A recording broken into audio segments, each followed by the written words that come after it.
Well, hello and welcome to Perry Park, the spiritual home of football here in Queensland. We're here, of course, for the big dance, the last final of the 2022 final series, the NPL Women's Grand Final, Lions FC against Gold Coast United. Lions are coming off the back of an undefeated year again after getting the Kappa Women's Super Cup and retaining the premiership again for a second straight year. They'll be up for a win to try and make their second treble in a row, but Gold Coast United are looking to spoil the party. Gold Coast United have ground out their results all year to just get them into second place this season, whereas Lions have just had the 1 draw and 0 losses all season. A fantastic year for them. It's a great night here at Perry Park for football, and the crowd is building behind me. We've just had the FQPL Women's Grand Final go to extra time here, with Mitchelton winning 1-0 in extra time. I'm going to throw now to our match commentators for this evening, James Coughlin and Alan Kroll. Thanks, Callum. Well, here we are, grand final day in what has been an eventful and dramatic 2022 NPL Queensland season as the competition draws to a close, live and exclusive on FQTV. Shaping up as a beautiful evening at Parc de Paris. Alan, how are you? I'm doing very, very well indeed. Really enjoyed the Mitchelton game before. Looking forward to this one, James. All right, well, I'm glad to see you've caught your breath. Let's check out the team lists for this evening's NPL Women's Grand Final between Lions and Gold Coast United. Both coaches keeping the faith with their experienced lineups. Rob Askew has named an unchanged 11 from their 9-0 semi-final victory. Ellie Chappell starts in goal. Ish Norrie marshals the midfield against one of her former clubs. She won the 2020 premiership with Gold Coast United. And the attacking trio of Amy Gunston, Tegan Riding and Mariel Hecker will be a handful for the Gold Coast United backline. All three are game breakers in the truest sense of the word. Cal caught up with Rob Askew before the match. Let's hear what he had to say.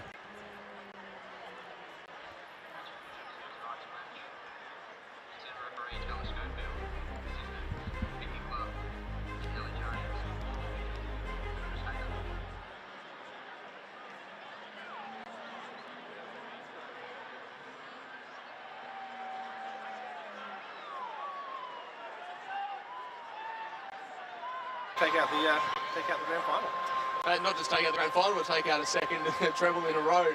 How does that help motivate the girls? I think they're very motivated. But, you know, the good thing about them is they never really talk about things like trebles.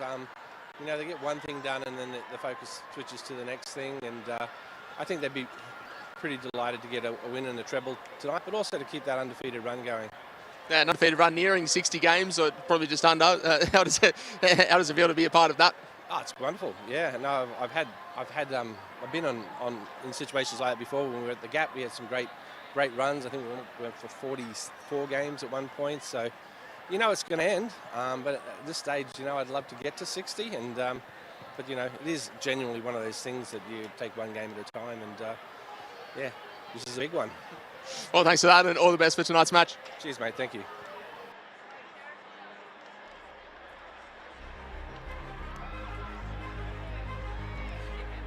All right, let's check out the Gold Coast United team now as they prepare for a grand final appearance. They broke through the semi-final ceiling last weekend. Sarah Evans keeping the faith in her experienced backline with the duo of Jessie Rashid and Ellie Fryatt needing big games today, something we know they are more than capable of. Momo Hayashi can and will score from just about anywhere on the pitch, and her set-piece delivery will be key for a potential Gold Coast win today. Then up front, it is the newly married Dee Thompson, who got things going with the second-minute penalty last week, looking to cap a memorable season with a win on grand final day. Let's check out what Cal caught up with Sarah Evans before the match. Well, hi Sarah. A fantastic achievement for getting Gold Coast United into the grand final. Grinded out results all year, up against a tough opposition in Lions. How do you feel heading into tonight's match? Yeah, no, I'm feeling good. It was a slow start to the season, and you know, a bit nervy at the start, but the girls dug deep. They worked and they kept believing, and we deserve to be here. And yeah, Lions, it's going to be fun. It'll be fun. Your first season as head coach of the women's team, in charge of the 23s last year. How has that experience been for you? It's been fantastic. The support that I've got from the club and all those around me and the players. It's been second to none, and it's been quite easy and quite relaxing and fun to do, and I've enjoyed every single minute of it. So I'm really looking forward to today. Got a great group of girls under you as well in your team. They're up for the match and excited about that. They're looking to spoil Lions party. Yeah, I think like last weekend's performance in the semi-final, I think we're all still buzzing off that. This group are second to none. The spirit they have for each other, for the club that they play for and for the game is unbelievable. And grand final day, sometimes it doesn't come down to the football, it comes down to the heart. So we'll see, we'll give it a good crack. Thanks for your time. All the best for the match. You're welcome, thank you. Please welcome onto the field your 2022 NPL Women's Grand Finalists, Lions FC. Well, good evening, everyone, wherever you may be tuning in from. Welcome to Perry Park, the home of football in Queensland, for the NPL Grand Final between two of the benchmark clubs over the last few years, Lions FC and Gold Coast United. For Lions, they are one win away from a second consecutive treble of titles, having already claimed the Kappa Women's Super Cup and NPL Premiership this year in emphatic fashion. Gold Coast was the only side not named Lions to win a trophy since 2019. And they do it again tonight. There's only one way to find out. I'm James Coughlin, and I'm very pleased to have standing next to me Alan Kroll, Scottish international Alan Kroll. Welcome to the commentary booth, Alan. Thanks, James. I'm really looking forward to this one. I really liked what Sarah Evans had to say about having heart to win this one. We've seen the under-23s underdogs win. We've seen the FQPL 1 underdogs win. Could we see another one, James? It's certainly in the books. You can see the captain, Dee Thompson, leading the handshakes there as well for Gold Coast United. And, well, it is the beauty of finals football, isn't it? Lions, we know they're a well-oiled machine. They are so well drilled. They have the experience on this day. Is it just a case of executing? Yeah, I mean, you need, if you're going to beat a side like Lions, you need them to be playing at their worst and you playing at your best. It's the only way you're going to get a result here. But I mean, I think Gold Coast United, they're a very good outfit as well. Lions, like you said, they've been here and done it before, but you just never know on Cup final day. That's right, you do never know. Gold Coast United, second in the league this season. 9 wins, 4 draws, 3 defeats, 31 points. And what a season it was. They got off to a little bit of a slow start. Their attack hasn't always been all that smooth, but you look at the players they have at their disposal. They have game breakers at the front. Momo Hayashi, she can score from just about anywhere, as we've seen on the FQ Goals of the Week. Yeah, Harashi is some player. She's even at the back, centre-back position, defensive midfielder, attacking midfielder, just about anywhere on the park. Meanwhile, we've got Lions there, Cannon Clough front right, the North Carolina native. And Lions, well, they have just set the benchmark. You can only say it so many different ways, but they've won just about every trophy available since signing Rob Askew. Our match officials for today's game, Taylor Schofield, the referee, Vicky Clark and Ellie Jones, the assistants, and Burris Hayder is the 4th official. And it is a good endorsement for these officials as well, getting the honour of getting a grand final. It's a fantastic achievement for referees. Some of the best get the final, so it's a big one for them. Vicky Clark had the Kappa Women's Super Cup final, which Lions featured in on a very wet night at Goodwin Park. Meanwhile, we also had Taylor Schofield refereeing the Gold Coast United semi-final against East last weekend. And I think it's fair to say, 2 best teams in the league all season. It has been a very competitive chasing pack behind Lions. It has. I mean, I was actually quite surprised at how comfortable Gold Coast United has got into the final with that 3-0 victory. But same goal. I mean, you look at Lions, their last result, a semi-final, and they win by 9 goals to 0. It just shows the standout they are in this division. Well, that's it. So, Lions, they have the weight of expectation. Gold Coast, nothing to lose for them. Bit of a free-flowing contest, perhaps? Yeah, I think so. I mean, it's always funny. How do you play it? You're Gold Coast United. You're up against the best side in the league. Do you just go for it? It's the final game, last game of the season, just have a go? Or do you continue to play that way where you be dogged, defensive, and you try and frustrate the opposition? Well, that is the decision that will be awaiting Sarah Evans, and we'll see how that goes. Leading scorers for both teams, Tegan Riding, 14, Dee Thompson with 6. Lions there attacking, their goal tally has been spread out a lot more across the squad compared to last year as well. We will see what the 2022 NPL Women's Grand Final has in store over the next 90 minutes. And with a blast of the whistle, here we go. Grand Final, Lions Gold Coast United. Cannot wait, Alan. I'm so excited. can't wait for it to get started and get stuck in. Yeah, and the first action of the game results in an Ellie Chappell goal kick as Gold Coast looking to try and get it down in Lions' end of the field. And I'm just glad you've been able to catch your breath after what was a dramatic FQPL 1 grand final as well. That was a terrific grand final. Extra time, Mitchelton beating Peninsula Power. Funny enough, it's a wee bit similar to this one. You know, Lions undefeated in the league season against the second place outfit. We'll just have to wait and see as strong challenge in midfield there by O'Keefe winning the ball back, and Gunston will be stretching out on that left wing. Ball in behind, trying to pick out Riding. But the offside flag has gone up against the Lions number 10. And in a grand final like this as well, I know being Scottish, grand finals aren't necessarily your specialty, but it is one of those days where a cup final, you want to keep your emotions in check in the first 5 minutes and not do anything rash. Exactly. I mean, like you said, you know, in Scotland we have the cup finals, the League Cup, Scottish Cup, but I mean, coaches always tell you in finals, just make the opposition know you're there, get stuck in, hard challenge and all that, but just got to be careful. For sure, and that was the first coming together of the key midfield battle, Momo Hayashi and Mariel Hecker. There's Nori, all the way back for Chelsea Blissett, on loan from Melbourne City. Going in the opposite direction that we normally see, from Queensland to Victoria.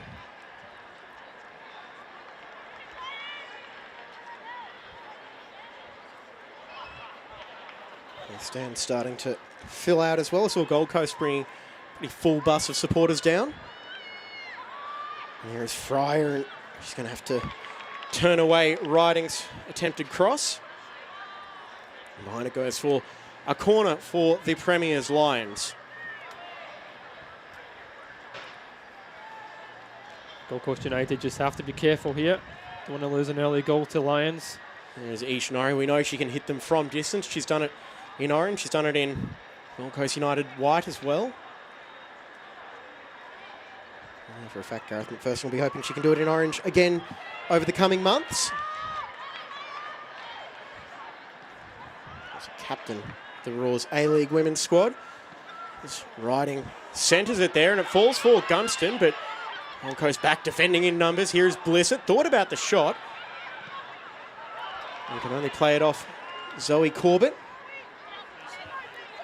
Over it goes Clough. For Gunston, and got the better of Kiri Dale illegally, in the opinion of Ms. Schofield.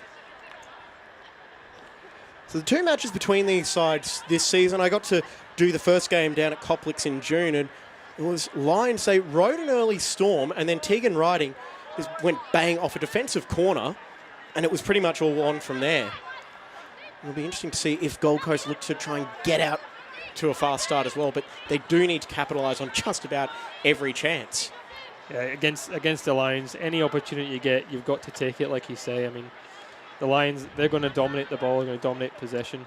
And there is Sarah Evans, her first year as senior coach, having worked wonders with the under-23 squad, getting the promotion with Alex Bundelow, who was the previous coach, guided them to the 2020 Premiership, and he also got promoted to the Director of Women's Football at Gold Coast United. So while Lions have taken a lot of the headlines, it has to be said Gold Coast have done a very good job promoting from within.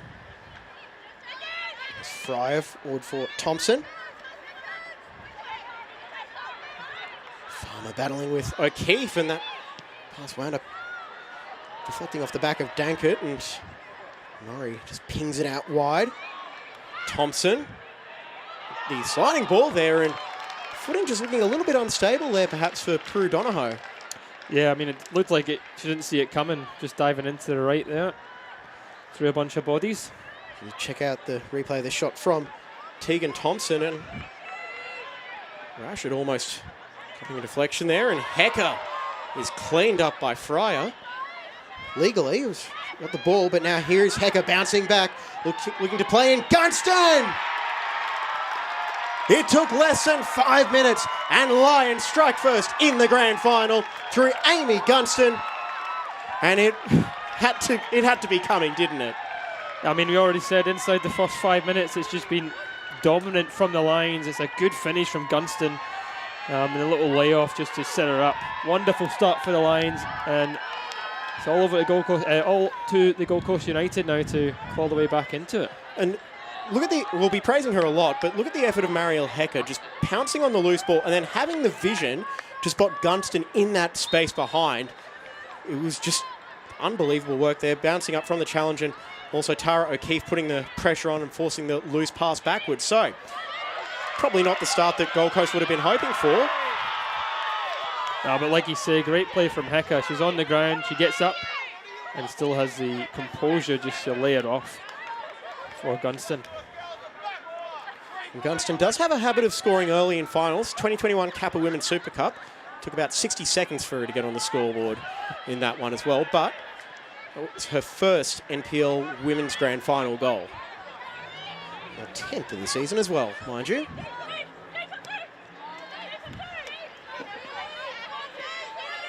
Rink. Back now for Clough.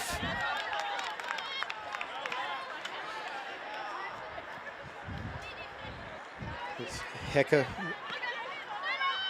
Brazilian. And down goes Fryer after she was adjudged to have fouled Ishinori.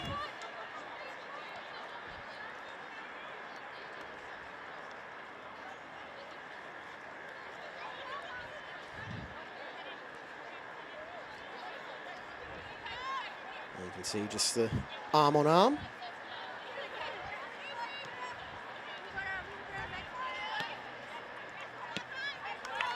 And Hayashi tracking back, and Cannon Clough, who has enjoyed another stellar season down under after moving from the US. And Hecker once again looking for Gunston. And the angle just a little bit more favourable for Prue Donahoe. That was the right idea, but Gunston making that good run on the inside. Prue Donahoe equal to it. Rose had a very good game last week, just holding up the ball and trying to play in her wide options, Bronte Rose. He's signing from Souths. I mean, that looks like it is going to be their game plan into Bronte Rose, just to try and hold it up and allow Gold Coast United to get forward. And it does help when you've got a Momo Hayashi who can ping the ball pretty much all over the pitch. From anywhere. I wonder if Ellie Chappell is just cheating a little bit towards her line to make sure there's no shot incoming as it goes in, and that was close from Ellie Fryer. I mean, we talked about at the start of the game about taking your chances. Gold Coast United had to take that great ball from Hayashi. Just putting into that area of danger where Chappell not quite confident enough to come out and claim it. And Dale just taking it off the toes of Hecker.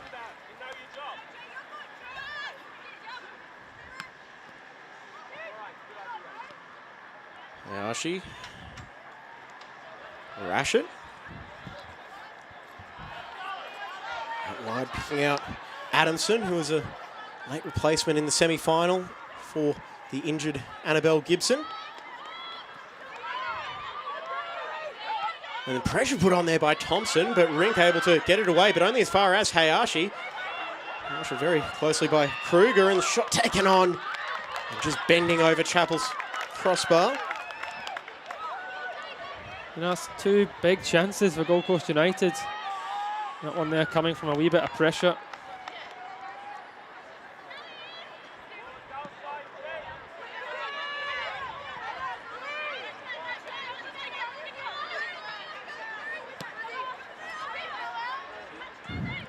Here's Hecker. There, she's able to get the ball by Rashid. Marielle Hecker with waiting at the back post. It was a teammate, but Zoe Corbett clearing it away. Let's go down now to Callum Pendlebury on the sideline. Callum, how's the atmosphere? Yeah, thanks for that, James. It's a lovely night here at Perry Park. It's 22 degrees, nice cool breeze. And yeah, magic night for football. The pitch is also looking quite good considering we've had 4 games on here already today, and this is the 3rd week of finals football here at Perry Park. It's holding up quite well, so it's good to see. Lions clearly making themselves at home here, as they have done over the years, getting that early goal from Amy Gunston. Great to see. A chance from Gold Coast United nice and early, so hopefully they can bounce back quick and can have a good game on our hands. Back to you. Here's hoping. And Jesse Rashid just undergoing a little bit of treatment as you see the Gold Coast bench. Gibson unfortunately missing this game with injury, but still offering plenty of support, I'm sure. We'll resume with a drop ball.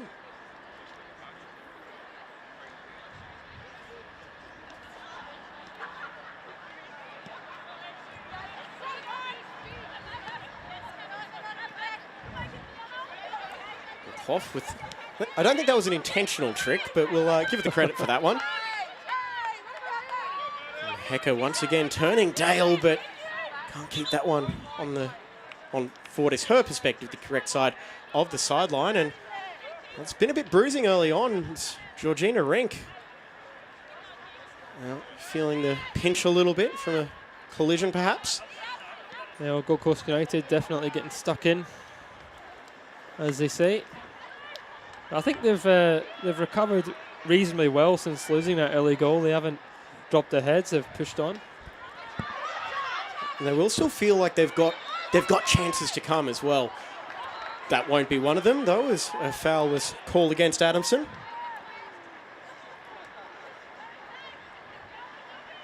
Well, they've got the pace of Corbett and Adamson on that right side, can cause anyone danger. They just need to try and make it work against such top opposition.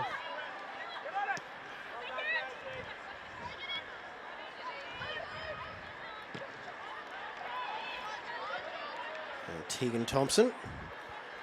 Two Thompsons on the pitch tonight, one in orange, one in white. There are the two 14s. Charlie Farmer, who was a breakout midfielder in that 2020 premiership for Gold Coast United. Missed most of last season with injury, but it is good to see her back out on the pitch, and just a remarkable player for someone so young. A fantastic player, really dominant in the middle of the park as well, you'd say. So calm on the ball as well, but here's another player who's very calm on the ball, Ish Nori, just happy to play it out for Clough.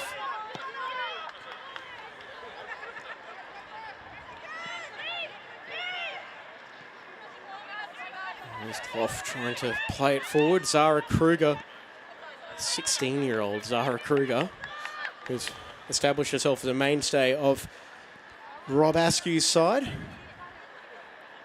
17 appearances this season. Remarkable to break into senior women's at that age. Big things to come. Oh, sure. Fryer playing it forward. Thompson can only play it off the outstretched foot of Clough.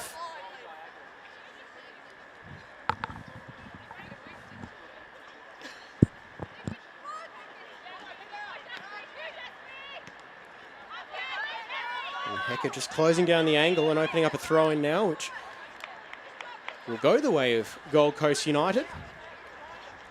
Trusty official here, Vicky Clark. Bit closer to the action than we are. Just a little bit up on the gantry here.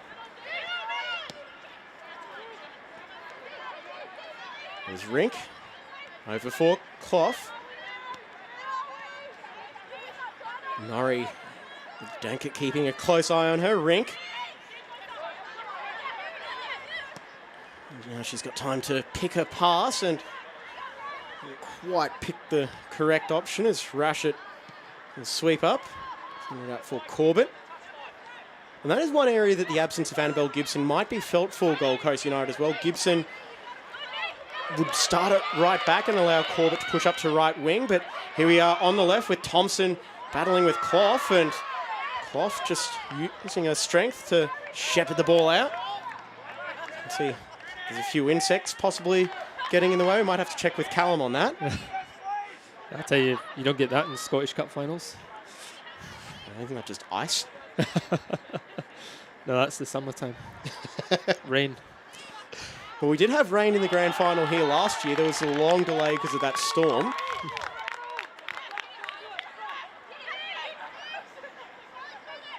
Yeah, they're not very pleasant, is it? I wonder if you get those in North Carolina. Welcome to Australia.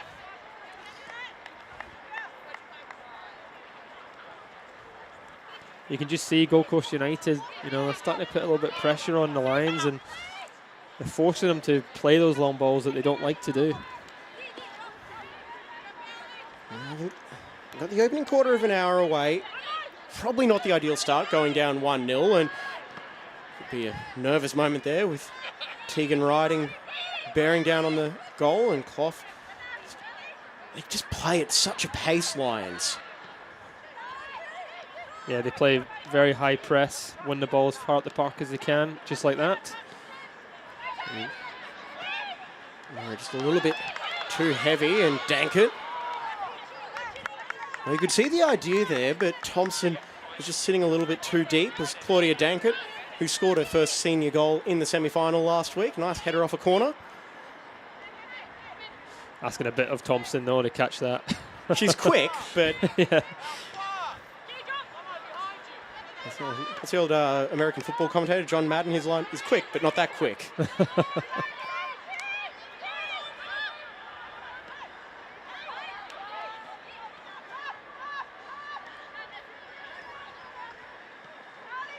Rashid over for Corbett. And Corbett battling with Gunston. And look, there's no question Corbett is capable as a right back, but she's been turned by Gunston, and she's able to pick out Hecker, Kruger. It's about the shot, tries to play it back for Riding, looking to get Kruger in. And the point I was making before as well, that's where the absence of Annabelle Gibson can really be felt for Gold Coast United, because it does force Zoe Corbett into a little bit more of a full-time right-back role with Charlie Adamson on the right wing. Yeah, well, I think Corbett has been best part of her game is going forward, getting the balls into the box, using her pace. And you can see there she's not as comfortable with someone facing up against her. Well, she was an NPL All-Star right back, so it's the left back Kiri Dale playing it through now. Here's Hecker. He'll square it right back as Tegan Riding from point-blank range got caught out by the bobble in the box.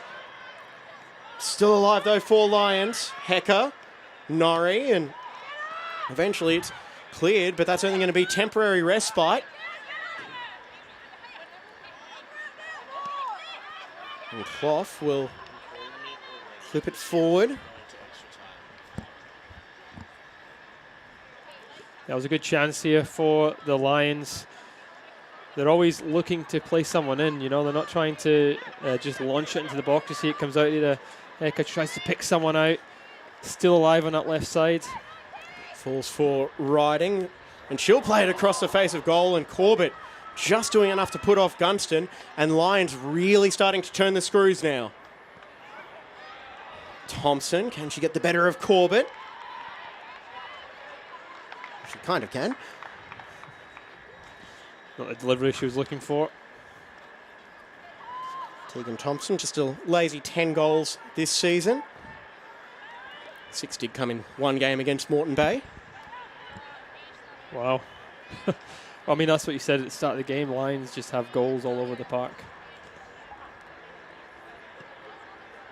But there is plenty of experience in the Gold Coast side as well. They've got players that have been there for quite a while since their admission to the NPL in 2018. Lions also came in that same season.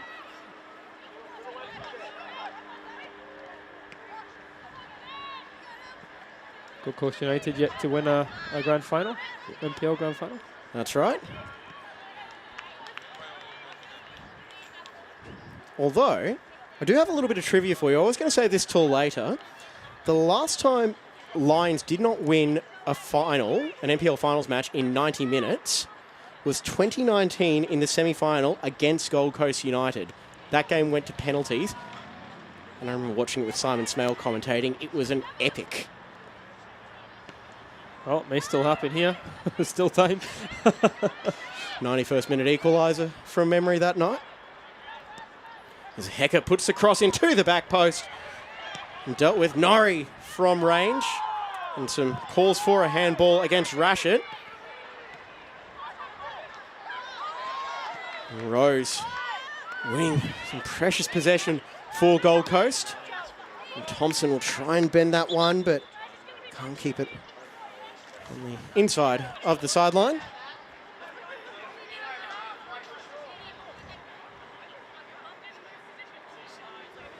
Dee Thompson, it's been a big couple of weeks for her.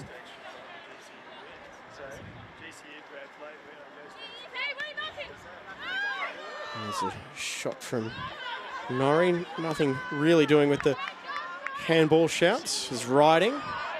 Will try and play it in, and Gunston with the late run from the other side. And I saw an interview with the Lions social media channels that Tegan Riding did during the week. So we've got a foul called there as Farmer, I beg your pardon, Adamson. Getting absolutely clattered there, Adamson. Yeah. But yeah, talking to Tegan Riding, and she's saying how unselfish this entire Lions side is. They're happy to set each other up, and it doesn't matter who scores.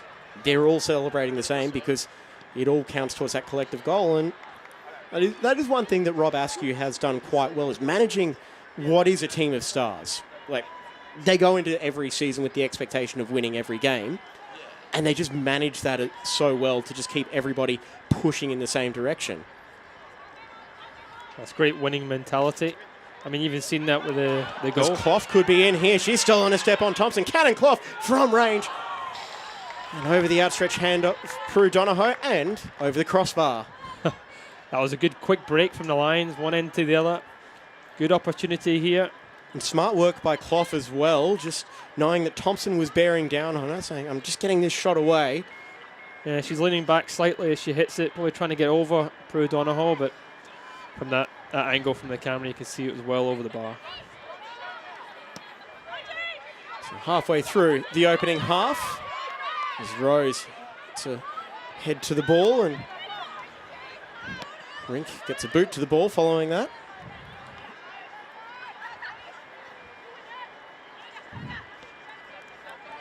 Norrie back foot Rink. Chelsea Blissett. Beautiful ball over the top.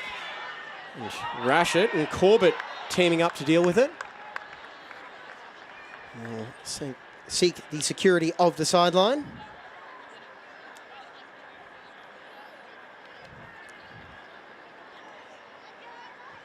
There's the Lions substitutes just discussing some tactics. Probably one that involves them getting on the park. Took the words right out of my mouth, Alan. This is the 2022 NPL Women's Grand Final from Queensland. James Coughlin and Alan Kroll in the commentary booth. Callum Pendlebury on the sideline. We're very pleased to have your company on this Saturday evening, a beautiful spring Saturday evening in southeast Queensland, as we bring down the curtains on the 2022 NPL season. We won't quite put on the graduation goggles just yet because Lions look like they could be going on the attack again. Clough pushing forward. Kruger's an option in the middle. And Clough trying to play it through to the youngster, but just asking a little bit much of her there. Yeah, well, I mean, it's good play again from Lions. They're not looking just to launch it into the box. They're trying to play their way in. It didn't quite come off that time. There's one thing that I've noticed with Cannon Clough as well, compared to when she started her NPL career in 2019, I think it might have been. I was talking to Rob Askew back then, and all he said was he just wants Clough to push forward more. Push forward. It's a turnover now for Norrie. It could be in one-on-one. Each Norrie against Donohoe. Norrie! It's 2 for Lions. And the turnover from Gold Coast United is punished. Each Norrie scores her 3rd goal of the season against her former club. I mean, it looked like an eternity, Norrie bearing down on goal there. She just kept running forward and forward and forward. No pressure. All the time in the world. Strokes it past Prue Donohoe. That's 2-0 now to the Lions. And like we said, Lions want to win the ball as hard at the park as possible. And you look at who was putting the pressure on as well to force that pass. It was Marielle Hecker. And Norrie was there to profit off that. The ball falls for Norrie. And Donohoe is just asking too much against a player like Ish Norrie. Yeah, well, I mean, she did well. She guessed the right way, put the pressure on, but And you also have to make sure you don't come herring out of the goal and just clatter your way through the player too. yeah, well, we've seen that in the FQPL 1 grand final. Harrington getting sent off for that exact thing. But it might just be a long road back now for Gold Coast United. And Lions, they've got the bit between their teeth, no pun intended.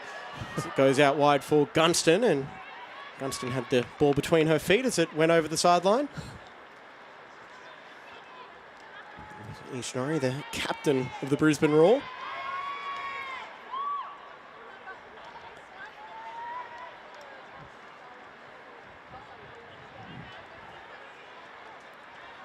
With players like Hecker and Norrie, that is going to be a good confidence boost heading into the upcoming season of the Liberty A-League. Should get underway just under 2 months from now. Of course, all the Roar's home games will be right here at Perry Park. Well, they'll be used to playing here then, won't they? Especially on the big stage. Here's Hecker straight through for Riding, and the flag has gone up. There's Riding just stolen a step. There's Vicky Clark signalling.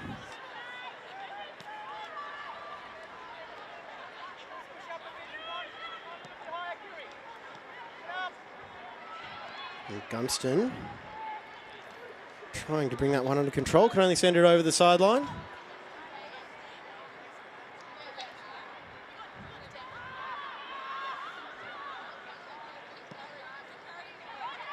Switching ball forward for Rose, gets nodded on by Thompson, who just can't bring that one under control as Clough wins the free kick from Thompson. I thought she was a tad unlucky there, just couldn't quite find the ball. The surface does look a little bit uneven, as Callum mentioned before, plenty of traffic on it over the last few weeks, and this is the final game of the grand final series here at Perry Park. Blissett decides to cede responsibility to Rink.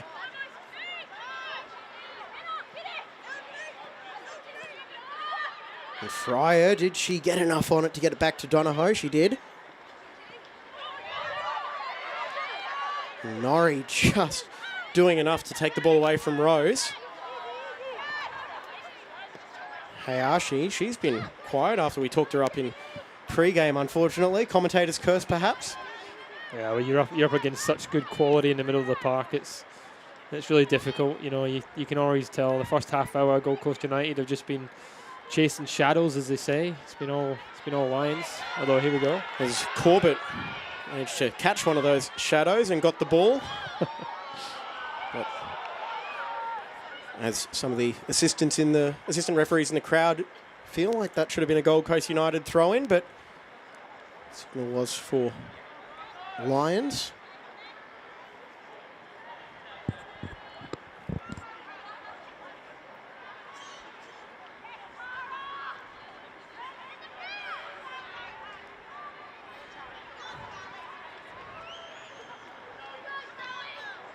And Corbett trying to make something happen.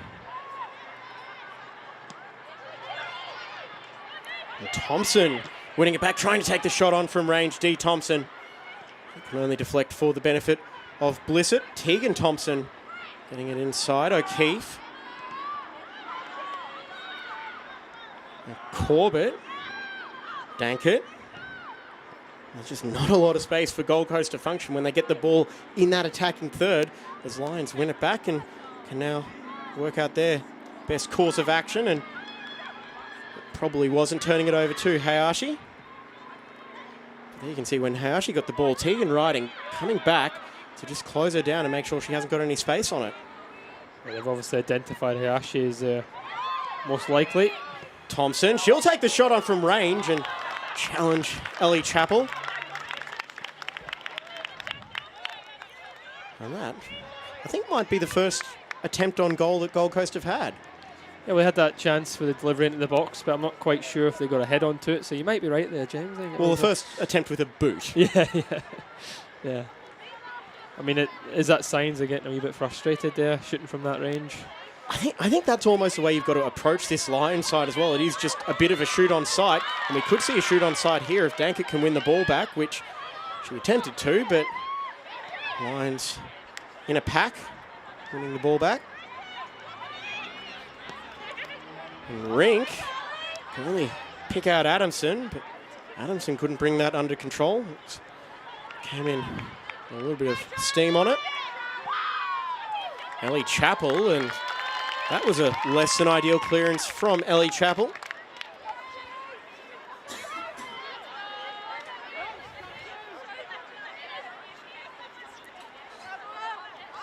And Hecker asking for the throw-in, and she will receive. Marielle Hecker as Clough takes it. And via the knee of Fryer, it winds up with Hecker. But now Thompson, she's got to step on Cannon Clough, and she'll clip it in. And Blissett, under not a whole lot of pressure, is able to get it away for Rink. Dankert.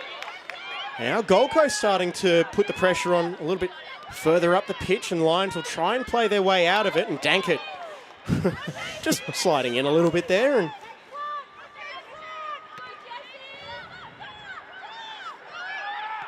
Corbett forward. Adamson trying to get around Blissett, which is no easy task.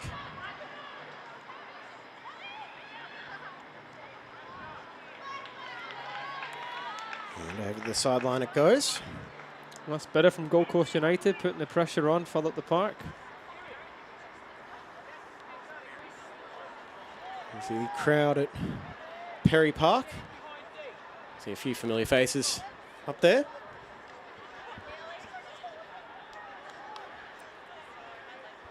Enjoying all the canteen delights. Hayashi. Two players there going to close it down, Kruger and Gunston. Fryer.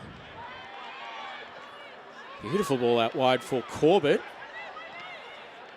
And just couldn't quite get that pass inside for Adamson. It goes all the way back now, Chelsea Blissett.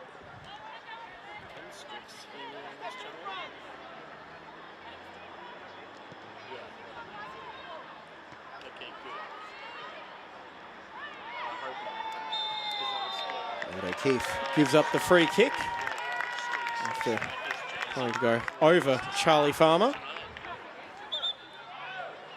And I'll tell you what, from this range, this is Momo Hayashi territory. I mean, we are on the attacking side of halfway, so that is Hayashi territory, but especially from here. I think she'll still go for it with a keeper of Chappell's quality in there. Oh, she's certainly confident from the dead ball spot, Momo Hayashi, and just fizz it in and maybe see if a teammate can pick up a deflection. There's Corbett making a couple of steps to the right of her as well. That's Chappell. Looks like she's in the middle of the goal. Well aware Hayashi can weave some magic. It's a bending effort with the delivery, and it was nodded away. Hecker now cleaning up. And Fryer keeping it in with Hecker keeping a hold of the jersey, going back in again, and Hecker is eventually tackled by Fryer, and got a bit of gamesmanship from Hecker there, asking for the card. Yeah, there was a wee bit of a shot pull there, to be fair. Hecker doing really well in that corner flag, getting away after losing the ball too. That is a battle of the titans in this competition, Fryer and Hecker.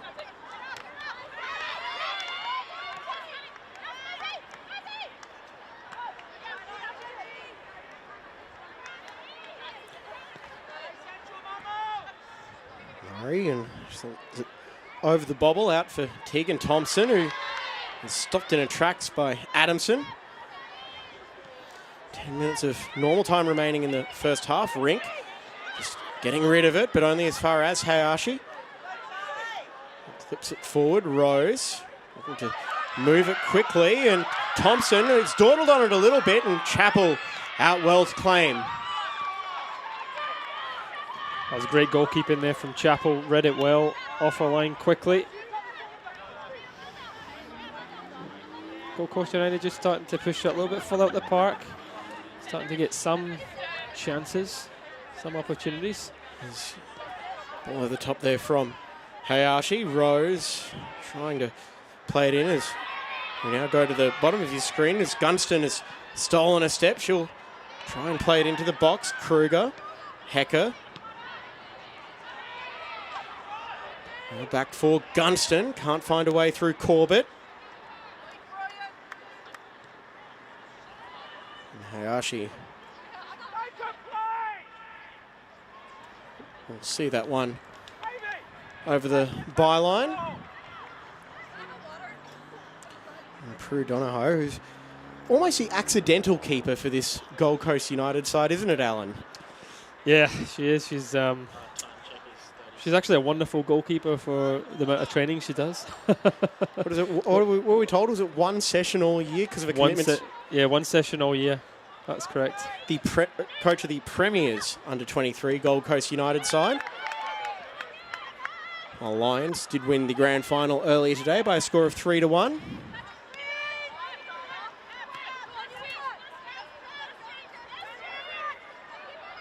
Rink stepping forward from a defensive position. Rashett. We'll just see that one back into the grasp of Donahoe. Celeste Peterson was signed to be the starting goalkeeper, but just hasn't been able to get healthy. And well, to her credit, Donahoe has been quite good herself this season. Yeah, well, you don't change your number one goalkeeper if she's playing really well, you know. So Donahoe has cemented that position, really. And defensively, that is the strength of Gold Coast United as well. That back four might have been broken, or side flag has gone up, but we were saying that defense has been the strength for Gold Coast United. 12 goals allowed in the NPL women's competition, 7 of which came against Lions. So in their other, hang on, I'm doing some quick commentators maths here, 15 games, they've conceded 5 goals. I mean, it's a great achievement for Gold Coast United. They're a strong defensive unit. And you look at that, they don't score many goals either, just the 25. But when you look at the rest of the competition in the league outside the Lions, it's very competitive. There's Corbett putting the pressure on and winning the ball back, and she just overhit that pass ahead of Adamson, but the young winger keeping the pressure on.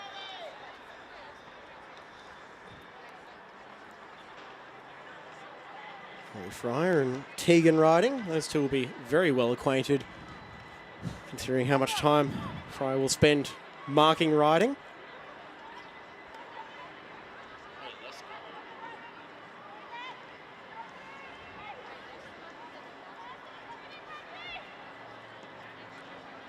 Blissett eventually clears it away, but falls now for Rashett. Send it over for Fryer. And see the bobble on the ball as she crosses halfway. And Rose getting it out wide for Adamson. Can she find the delivery? She can find Ellie Chappell. That was a good play again by Gold Coast United. It's one of the few times they've actually had bodies forward and Lions had everyone back defending there. I have a feeling, if Gold Coast United can get a goal, we'll have a little bit of ascendancy. Goals change matches. Yeah, it's definitely not game over by any stretch of the imagination, but you do feel like Gold Coast are going to have to roll the dice a little bit, maybe take a few risks to try and get themselves back into this game. Unfortunately, that's where the Lions will get a lot more space, and for their quality. And a bit of a lackadaisical clearance from Rink. Could break now. Here's Dankert. She'll take the shot on and slipped as she tried to hit the ball. Allowed Blissett to just get in the way. Hayashi.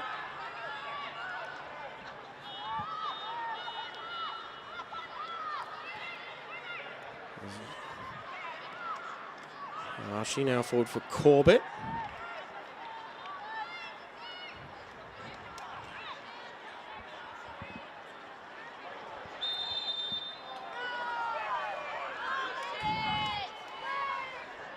And with just under 5 minutes of normal time remaining in the first half, let's check in with our man on the sideline, Callum Pendlebury. Callum, what are you noticing? Yeah, so it's good to see Gold Coast United just starting to get back into the game. Obviously, conceding 2 early ones would not be playing to their favour. They'd be wanting to try and get that earlier break, as they did against East in the semi-final. Lions just controlling the game, though, as they usually do. A team of this class can... Well, yeah, have done it all season and will continue to do it in the final, but hopefully Gold Coast United can use that momentum to they're gaining momentum there. And they'll have to be put on the defensive back foot now as Fryer almost brought down Riding, and Dale is back to support her teammate, Riding, one of the more dangerous players in NPL Queensland. By my record, Alan, her scoring record across time with Easts and Lions, 149 NPL games, 147 goals. And I feel like I'm shortchanging her as well. That's an incredible achievement. Almost, what, a goal a game? Just about? Just maybe about. more if your maths is correct, which usually is not, James. I'm more one with the words than the numbers. As it's punched away, not all that far by Donahoe, and Hecker is blazing it over, and Hecker, well, she laid off the assist for Gunston's first up goal, and she'll be looking to get her name on the score sheet tonight, Marielle Hecker.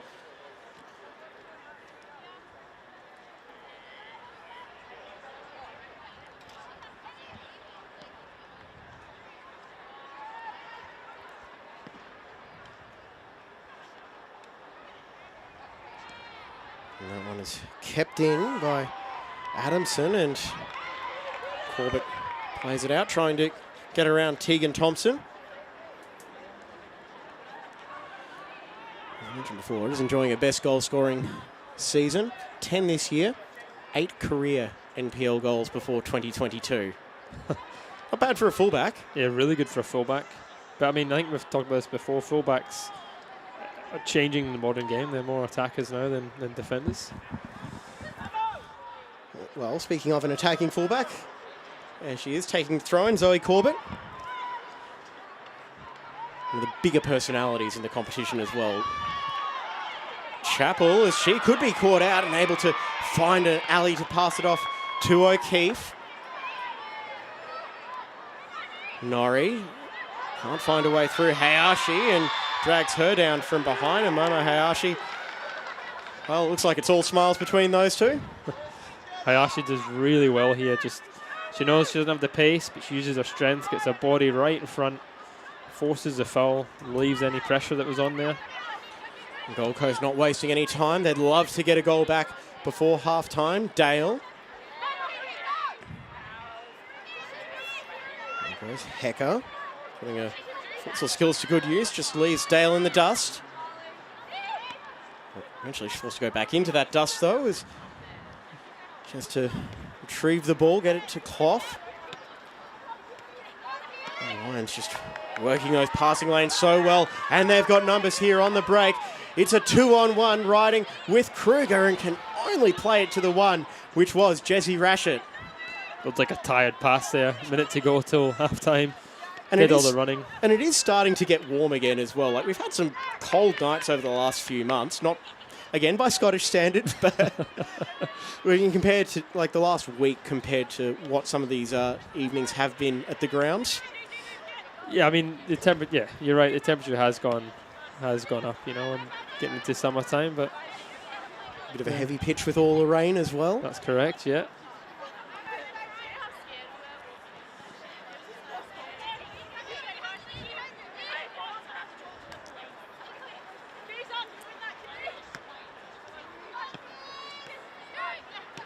Dale. And Farmer. And a heels clip by Hecker. No argument that time from the Brazilian maestro. So a great first 45-minute Hecker. She's been all over the park. That is a 1 minute of stoppage time, not 10. And Hayashi, I can guarantee Momo Hayashi has said, I reckon I could score from here. Yeah, fancy it. If she can just drop it onto that area around the penalty spot, which she might try and do here as she'll launch it.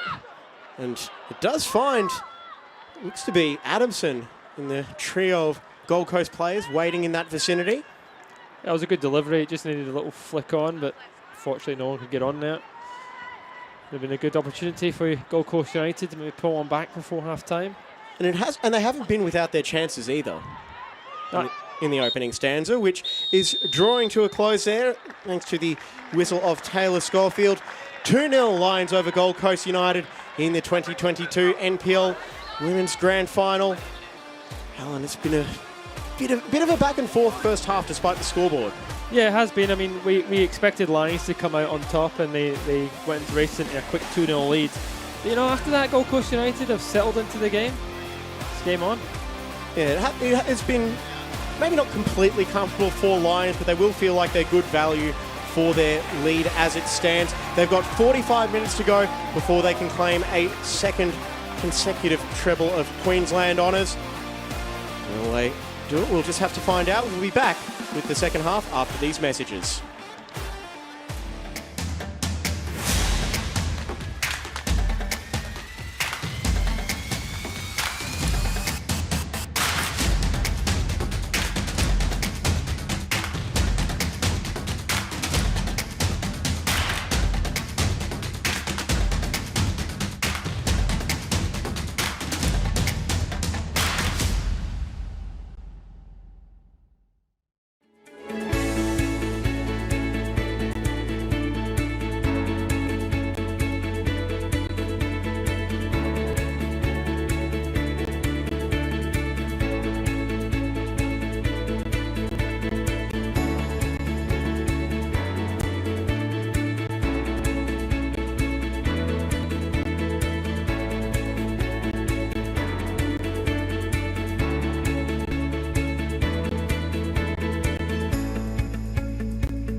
Felton Industries is proud to be the official shelter and grandstands partner of Football Queensland.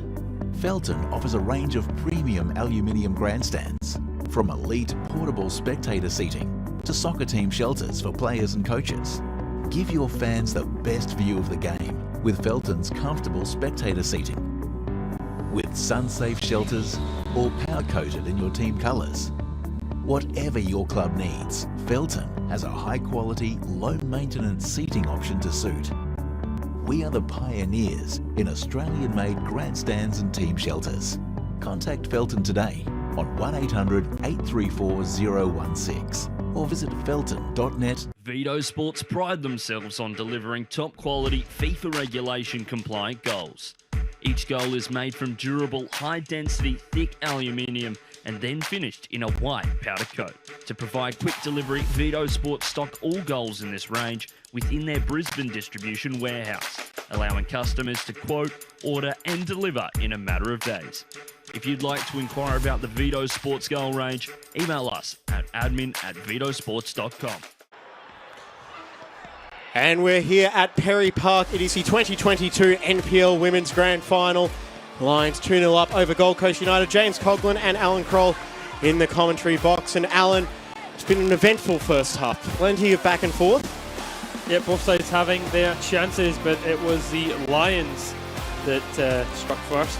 With this chance here is Mariel Hecker getting on the end of it, and this fantastic vision to play in Amy Gunston, who finished coolly slotting it by Prue Donahoe. Yeah, we talked about Lions, how it doesn't matter who scores as long as the ball goes in the back of the net, and Hecker doing really well to pick out Gunston there. So unselfish.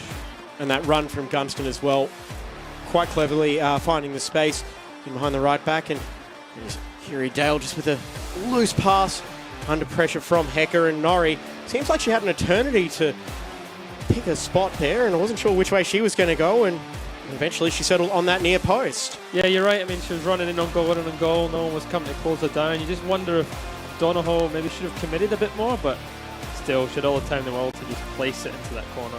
Yes, and Claudia Dankert as well, very aware of the potential danger of trying to pull back Ishinaori as well in the box, which would have been possibly a triple punishment, of course, for a red card. So that was the way we found ourselves at 2-0 here at Perry Park. But as we were saying just before we went to the break, Gold Coast haven't been without their chances, and they can score goals if they need to. I mean, Gold Coast United, they've slowly sort of grew into the game as he went in. They probably would have wished they started the game as they finished it. They had a few chances. They started to get a bit more braver, but opportunities are few and far between against the Lions, and they really need to take them.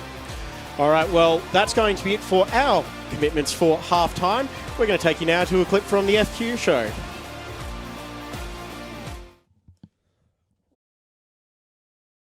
So Tegan, a remarkable year for Lions, and the treble still on the cards, the second treble still on the cards. Yeah, fantastic season and keeping that unbeaten streak alive. What was it like to be a part of that? Oh, it's been amazing. Like, you know, as you said, doing it last year, being able to get the treble was awesome, and that's obviously been our goal this season as well. So, yeah, we continue to work hard, and, you know, our main thing is not being complacent, and I suppose, you know, we've managed to do that so far. So hopefully we can continue that heading into the weekend. Yeah, you won the Kappa Women's Super Cup just at the start of this month. It was good to get, I suppose, a second bit of silverware into the cabinet and retain that trophy. What was that like? Yeah, definitely. Something awesome to be a part of, and, you know, the girls got the job done and we played well, put on a good performance. So, yeah, definitely good to be a part of and grab another trophy, yeah. Yeah. A successful season for yourself as well. I think your highest goal scoring tally to date, I reckon. Yeah. 10 goals, including six in a game. Do you want to just walk us through? Yeah. A bit more of an attacking licence? Or? Yeah, look, obviously, you know, squads have injuries, and the, you know, starting lineup can change from week to week, and unfortunately we did have, you know, a few injuries, and especially with them being Beck, who's been out for most of the season. Unfortunately, she had, you know, a cracker of a start, and then it wasn't too long after that she had a fracture in her foot. Yeah. So unfortunately, yeah, she hasn't been able to be there as much as we would have hoped. So we've had Beck out, and then we also had Amy Gunston, who also had an injury as well, but, you know, she's managed to come back. But within that time, we needed to, you know, do some movement, and Rob, you know, thought to put me up front, which was interesting for me. But yeah, no, I had lots of fun up there, and I still managed to make a few appearances on the wing there. But yeah, it's great fun. Like, are you easy in now? Play me up front. Yeah, I know. I understand why people want to play up front now. It's great. And Zoe, a strong year for Gold Coast United, and I suppose the leader of the trailing pack to the Lions. But yeah, still, yeah, a very tight season for everyone else involved. Only trailing by a little bit. Yeah. How was that to come through sort of from the rest of the pack there? Yeah, to be honest, like at the start of the season, we were a little bit concerned because we had a few games there that were 0-0 draws because we have such a strong back line, and then we had a few new people come in and make up the forward and midfield. So it was sort of like a little bit of time to kind of gel together, and yeah, that probably put us a little bit behind you guys towards the end. But no, it's been really good. Like, I think we've really surprised ourselves in how quick we did all gel together. Like, as I was saying before, like Gold Coast is just really good for that sort of social side to make it like a bit better environment actually on the field as well. So yeah, credit to us for that. And yeah, I think we were just sort of looking at the ladder kind of surprised where we were by the end of it because we had a few rained out games. So then obviously like we were sort of sitting behind, and then after we played all those, then all of a sudden we were just second, and we were like sick. So yeah, it was really good, and kudos to all the girls because there was a few times where we had to play 3 games in a week, and no one, well, we complained a little bit, but like everyone just came out and really did their best. So that was really awesome that we could do that still. Yeah. So in 2020 you won the premiership, but then got knocked out in the in the semis. Yeah.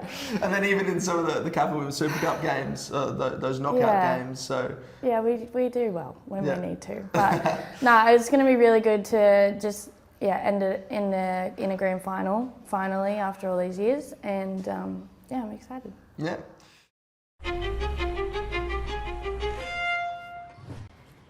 They say you can't choose your family, but you can choose your football family.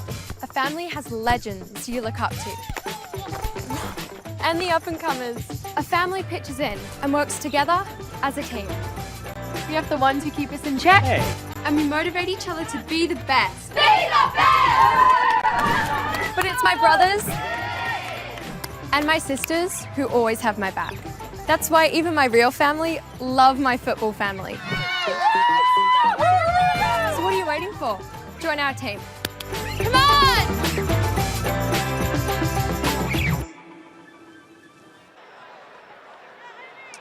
Well, there's some familiar names on that trophy, with Lions FC taking out the last 3 iterations of the NPL Women's Queensland Grand Final competition. The Raw NTC squads winning it in 2018, and a lot of those players have gone on to many great things. We're joined back here at the conclusion of the first half, coming into the second half, where Lions lead 2-0 over Gold Coast United. Goals to Amy Gunston in the 5th minute, and then Ish Norrie scoring against her former club, Gold Coast United, to make it the score 2-0 to Lions. It's an uphill battle for Gold Coast United as they come out of the sheds. They needed to overcome that 2-goal deficit. Hopefully Sarah Evans and Alex Bundalo can G their team up to get them into the contest. They were getting into the game right at the back end of the half, but hopefully pushing forward they can give Lions a challenge. Otherwise for Lions it's theirs to lose. They're in the driving seat, the box seat, and a chance to get their 4th name on that trophy. Throwing back now to James Coughlin and Adam Kroll back in the studio. I have too much fun down there on the sideline. Thanks, Rolls. We're at Perry Park, the home of football in Brisbane. It is a picturesque evening. Here as Lions make their way back out. Rob Askew, unbelievably successful coaching his time, not just at Lions, but previously with the Gap, as he built a dynastic run at the Western Suburbs Club and has made the move to Richlands. And now Alan for Lions. It is just a case of continuing with what works, isn't it? Yeah, just to keep going exactly the way we did in the first half. I mean, they probably need to try and dominate the ball a little bit more. They don't need to press, they don't need to push forward, they can just keep possession and just frustrate the Gold Coast United side. But it's up to Gold Coast United now to really turn it on. And just look at Rob Askew, just having a quick word there to Zara Kruger. How calm does he look as well? I mean, the grand final is basically the Rob Askew Invitational, because he just seems to get a team there every single season. But overall, he just seems like he knows what to say. Yeah, I mean, he's looking at the bunch of girls there. They're all happy, they're all smiling, they're all having a great time, they're enjoying playing football, they're 2-0 up. He's comfortable, he's composed. He knows that his players are going to go out and deliver for him, so why wouldn't you be? Some final words now for Cannon Clough, who is wearing the armband tonight. And there is the word from Mariel Hecker. We've got this. 45 minutes away from another trophy in the already bulging cabinet at Richlands. So we now just await the return of Gold Coast United. Our referee, Taylor Schofield, is back out. It was a strong performance from Gold Coast United. From Lions in the first half, and Gold Coast United, they did have their moments as well as we wait for them to come back. They had that header from Ellie Fryer as well, and a couple of other near misses as well. They just have to try and find a way to make Ellie Chapel work. Yeah, they do. I mean, like you said, midway through that first half, it kind of looked like United were just trying to shoot on sight. But I mean, like you said, against the Lions side, as soon as you have any sort of clear-cut chance, just hit it. And that's what they've been doing. But I do believe that if they keep putting that press on, they did get a little bit of joy. And I think Gold Coast United will get another opportunity.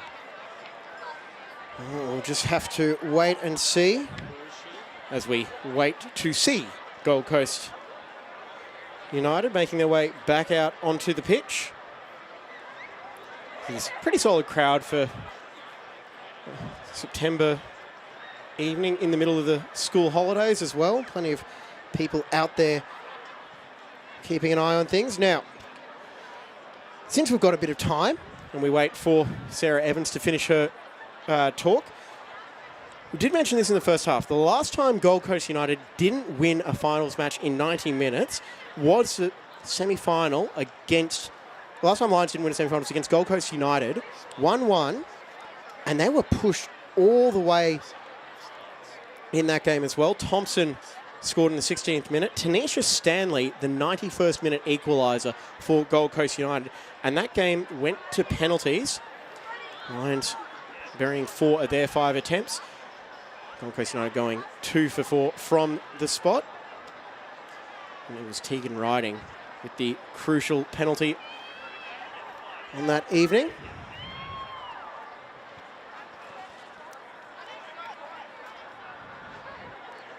Oh yeah, Gold Coast United must be getting a right talking to here from Sarah Evans.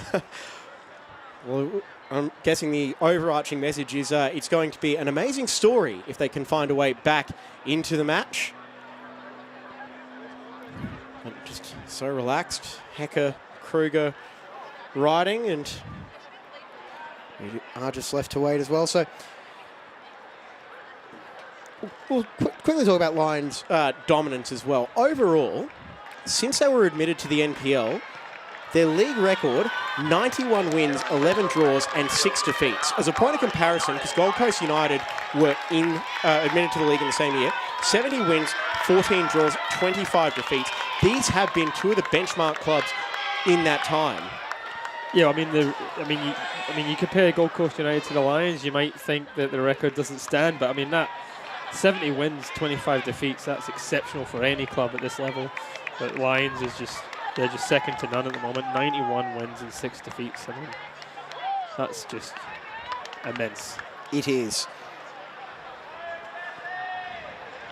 And coming out now, Momo Hayashi, yet to score against Lions. But, well, no time like the present for Momo Hayashi. It will be Lions going from right to left on your screen. The final 45 minutes of the 2022 NPL Queensland season coming your way on FQTV. It's James Coughlin and Alan Kroll in the commentary box. Callum Pendlebury on the sideline, and we are underway. A 2-0 lead for Lions. It's Gold Coast looking to bring back that deficit. There goes Norrie. Spraying it out for Clough. And Lions there. They've had a few extra minutes on the pitch just to think about how they want to start this half, Alan. Yeah, but does that do you well, or does that actually cause more trouble because you're just constantly thinking about the game where, you know, Gold Coast United straight out from the locker room, straight onto the park and straight playing? Well, I'm no athlete, but thinking is usually a bad thing for me. Might have been a tactic there of Sarah Evans. Could very well have been, but we'll see if that tactic backfires as Thompson is standing at the top of the box as it's riding, going down outside the 18-yard box based on our camera angle. Yeah, just outside the box there. Call there from the assistant referee, I believe. And that was the point I was about to say as well. Tegan Thompson just loitering around the top of the 18-yard box as well. That's the left fullback. It was a very tight angle for Blissett or Hecker. You can see Alex Bundelow making his way to the bench, just briefly on the bottom of the screen, riding a very likely target here. And that set-piece routine was probably not how it was drawn up by Rob Askew. Oh, definitely not. It was actually well defended there by Gold Coast United. They followed the run as well on that occasion. Saw it was coming. Clough skipping inside.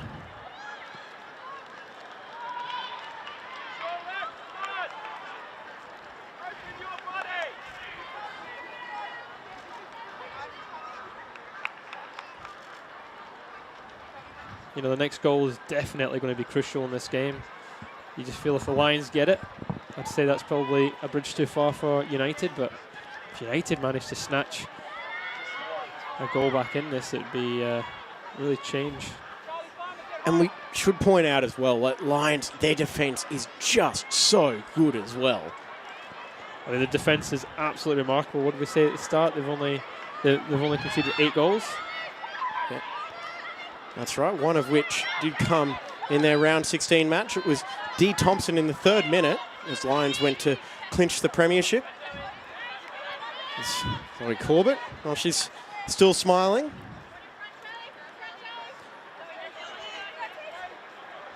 Some snacks on the Gold Coast bench as they watch a good game of football so far.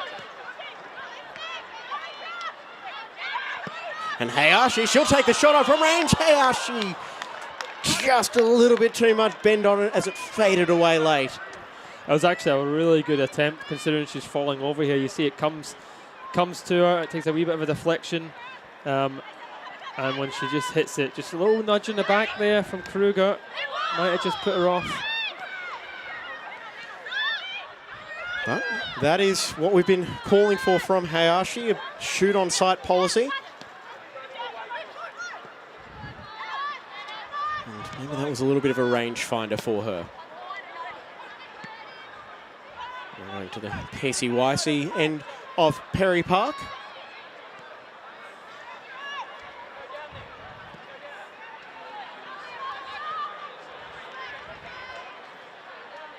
I suppose that is a bit of a luxury that Gold Coast have as well. With the duo of Fryer and Rashid at the back, it does allow them to push Momo Hayashi forward into midfielders. We've got a break and play now as Zoe Corbett has gone down, and that is not the sight anyone wants to see. Zoe Corbett, she's on the FQ show at halftime. We saw the clip of it. She has battled injuries a little bit this season. Yeah, should be a huge miss if she has to come off the park here for Gold Coast United. Like we're talking about her attacking prowess, going down in that right back position. There's not really many as good as her in that position. James. 2 times NPL All-Star Zoe Corbett.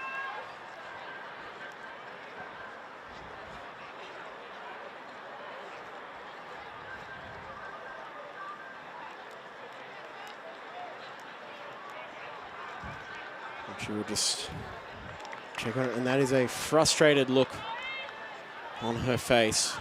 She makes her way to the sideline.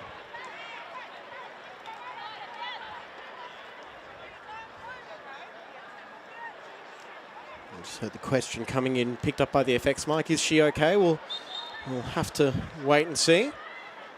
This play gets back underway. Throw in. Done by Brooke Goodrich, the physio. And Donahoe gets that one away, but well, Corbett would have freed up an attacker to push forward, but now Adamson is deputising it right back. However, Corbett has made her way back onto the pitch. That is very good news for United.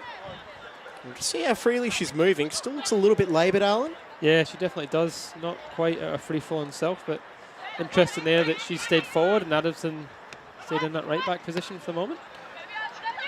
Ball goes forward for Farmer and Corbett getting a toe on the ball. Dankert winning it again with that high press. Here's Thompson. She'll take the shot on. Oh, so close off the post. Dee Thompson. You see the big smiling grin there from Corbett. She thought that was in the back of the net. I thought it was in the back of the net. Wonderful strike from Thompson. Chapel had no chance. And they're getting closer, Gold Coast United, and I'm sure that has been noted on the Lions bench as well, as we might look to see possibly Rob Askew firing up a change maybe, as we'll check out the replay. And you couldn't have hit that more sweetly if you were Dee Thompson. That's a wonderful strike. You see Corbett's big smiley grin there. That was everyone thought that was in the back of the net. Beaten by the post. Well, it's a game of fine margins, football, and it feels like this game is in the balance. Admittedly shaded towards Lions, but as a contest, it is far from over. Gold Coast United refusing to go quietly, as they say. Kruger just with a settling touch, getting it out for Thompson. Gunston, that long stride, able to catch up to the ball. And Thompson, a Farmer, and she'll have to play it out. And Gunston lunging in front of the player to try and block the clearance.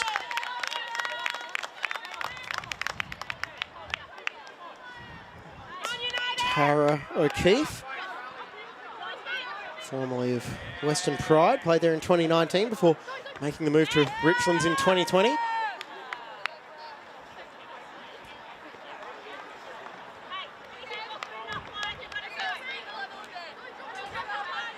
Charlie Adamson will take the throw in.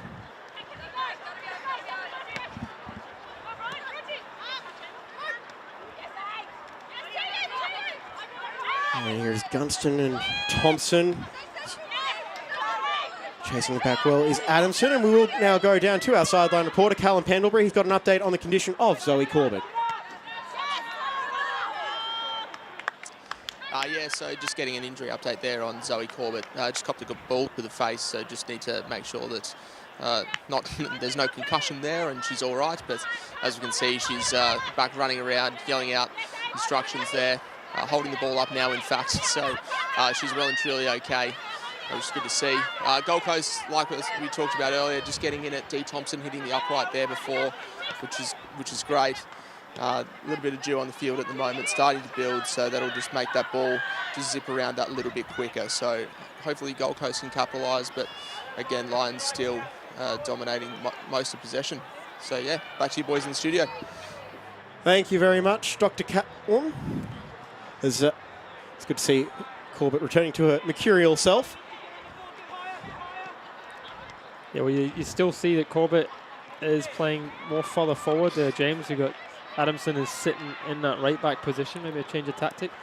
Well, that was one thing we did see from Gold Coast United last year as well, that interchangeable right wing, right back duo. It was Blaze Kendis last year teaming up well with Corbett.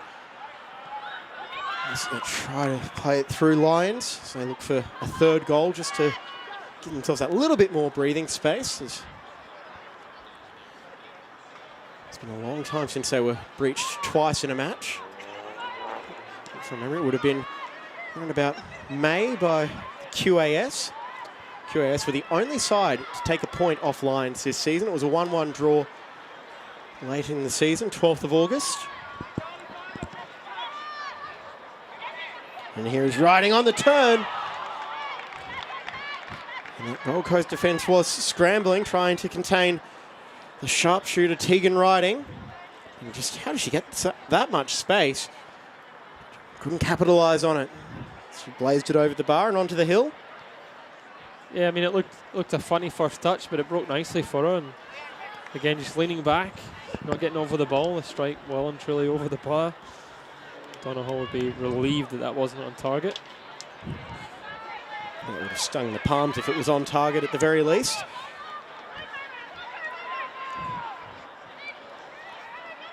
And Fryer with Kruger closing in, gets the ball away for Thompson.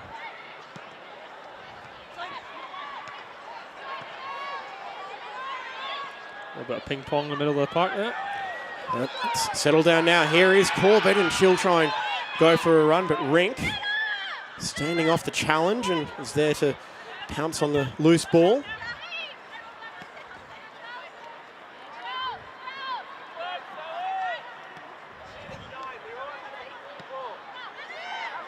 A loose pass there by Ellie Chappell. Goalkeepers made to sweat a couple of times with the chances. Ellie Chappell, formerly of the Gap and last year Townsville Warriors up north. Interestingly enough, the backup goalkeeper tonight, Coco Mastrovic, those two were together at the Gap in 2020, splitting time. Bit of a reunion. Who was the number one? Oh, splitting time.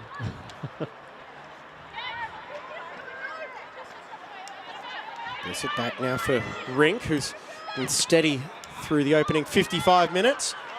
Lions back defending in numbers, and Hecker to turn defence into attack, but couldn't beat Donahoe to the loose ball. Dale playing behind Rink, but the defender up to the challenge. Confidence just beginning to grow here for Gold Coast United. Confidence and chances are one thing, but they need goals. As Rose tries to close down Rink. Now just seeing a bit more of the ball, Gold Coast, as actually makes its way back, and Corbett putting the pressure on Thompson there, who was just keeping her at bay.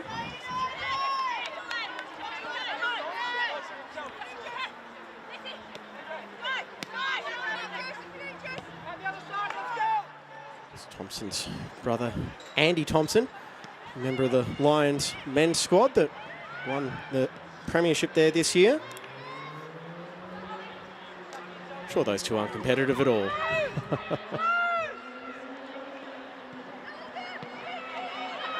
And loose pass there as Rose can't beat Blissett to the ball. Did she keep that one in? The assistant says yes. Fryer just with a heavy touch, and she'll lunge into that and clean up Norrie. And Fryer saying she got the ball, but she will get a yellow card for that. Yeah, initial viewing looked like she might have got the ball. It was a little bit reckless. We'll see it again here. Definitely got the ball, but it might have been for that bent leg. We'll see here on the replay, the right one with the knee brace, just clattering into the foot of Ish Norrie. Well, she gets the ball, but I think it might have just been for the recklessness of the slide. I think in Scotland that'd be play on there, James. I think depending on what position on the pitch you play on, that would be play on. every defender saying get on with it, and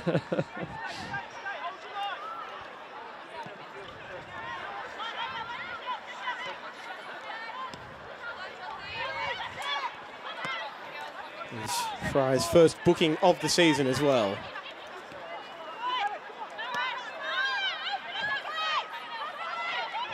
And Gunston with time to measure the cross, and Hecker able to flick it on, and Hecker keeping it going. Dale. Hecker pinching it back. She is so busy, Mariel Hecker, and Kiri Dale is ex-South defender, can only play it behind, and I think Kiri Dale may be seeing images of Mariel Hecker for the next week. I think it was really smart play there from Hecker, even from the delivery in the box. Flicking it back rather than trying to scramble to get a shot away, and then the wonderful play out wide right there, winning a corner for the Lions. An opportunity here to make it 3. Just before the hour mark. In-swinging delivery, and headed away by Rashid. And here is Dale with a little bit of space, and wouldn't you know it, Hecker bearing down on her.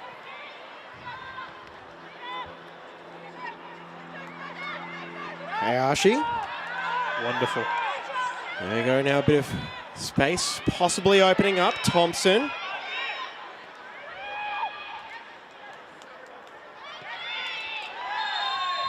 Strong collision there, sees another free kick going the way of Lions.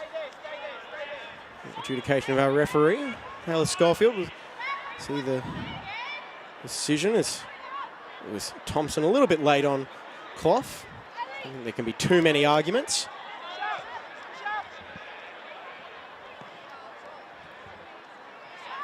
Ball played in behind as Dale chasing it back. Back heels it behind Hecker, but so the line's thrown in a very favourable position as we tick closer to the hour mark here at Perry Park. James Coughlin and Alan Kroll in the commentary box. Callum Pendlebury on the sideline here is Kruger trying to get through, but Fryer can play it back for Donahoe. Fryer just launching it clear.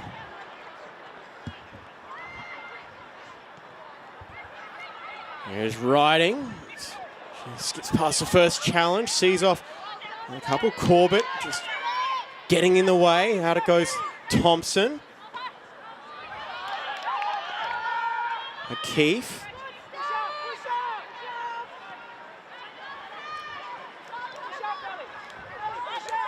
"30 minutes remaining, no change to the halftime scoreline as it stands. Gunston stayed on side, and out it goes now Thompson. Lions looking for the chance, and that could have been it for Hecker. It was just a little bit too far in front of Mariel Hecker as Corbett is down again. There's a collision just there as Corbett tried to prevent the ball going through to Thompson. It was a good delivery by Thompson nonetheless, though. Hecker thought she was going to put it away. Inches away. If not millimetres.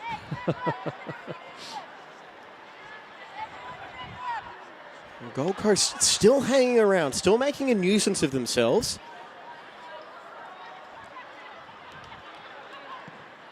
And Fryer just drilling it long, trying to get it to Rose.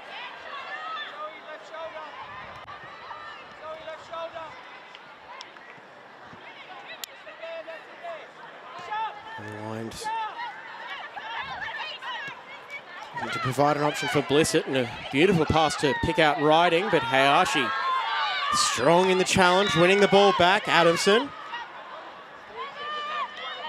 And Rink will send it back to Chappell with Thompson bearing down on her, and well, that was super calm from Ellie Chappell.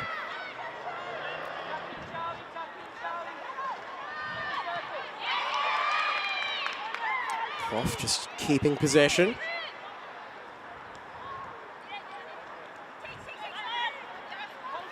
Blissett just directing traffic. And Rashid taking it away from Kruger and getting the ball back. Well, he can't be a goalkeeper now without confidence playing the ball. Air swing there from Hayashi.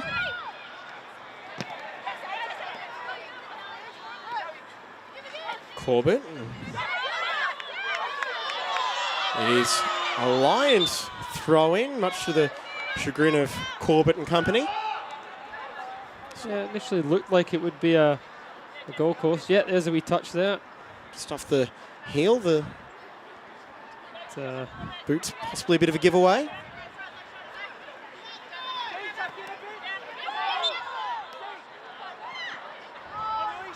Riding, keeping busy.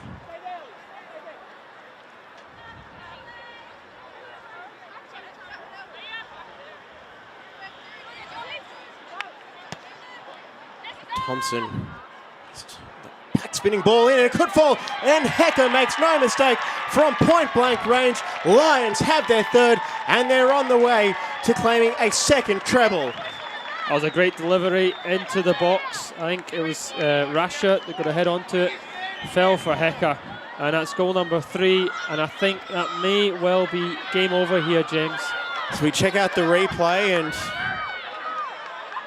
it was Riding just putting enough pressure on Rashid to cause the misplaced header, and right place, right time. Mariel Hecker, a goal is no less than what she deserves after her effort this evening. Yeah, well, she's got 1 assist, 1 goal now. And Lions go 3 goals to the good, and it's just as Gold Coast United were getting a little bit more confident, getting their chances, but I think 3-0 might just be a bridge too far for the Premiers. Well, we'll have to wait and see. I suppose this is... Oh, that was a crunching challenge on Adamson.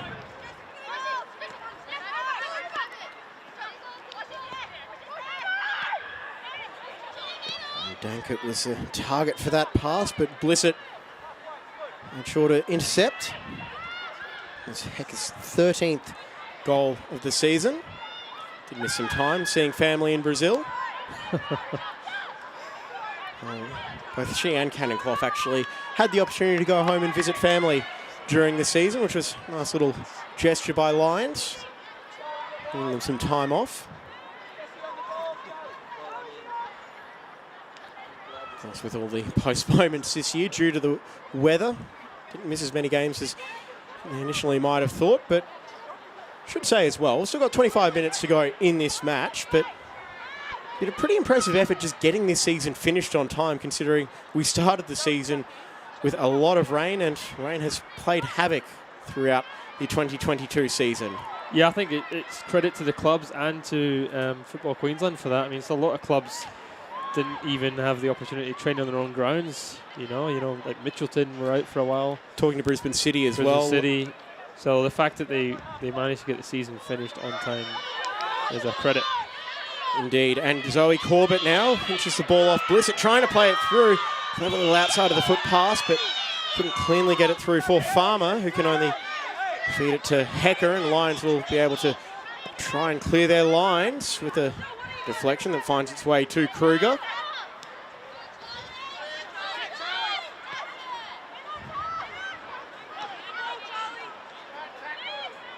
And the offside flag has gone up against Riding as it was made on the far side by Ellie Jones.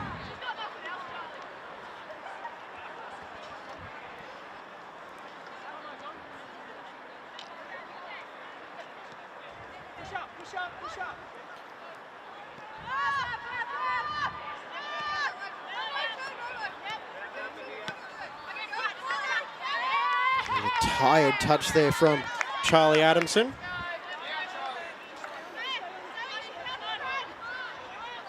Did get through 90 minutes last week. Only one sub was made by Sarah Evans. And Hecker just pouring at the back there of Adamson, and the pressure does eventually result in a free kick for Gold Coast. Hecker, I thought she might have gotten away with that one. Yeah, she's claiming her innocence there, but very clearly pulling back. A little bit off the ball. I think the arms up straight away might have been a bit of self-incrimination.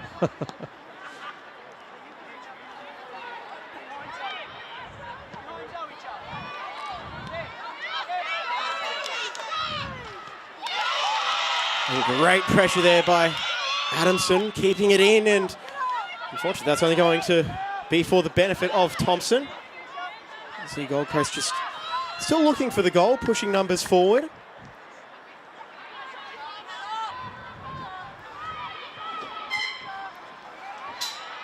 Lions may fancy their chances going through with it. A beautiful challenge by Fryer just to take it away from Gunston.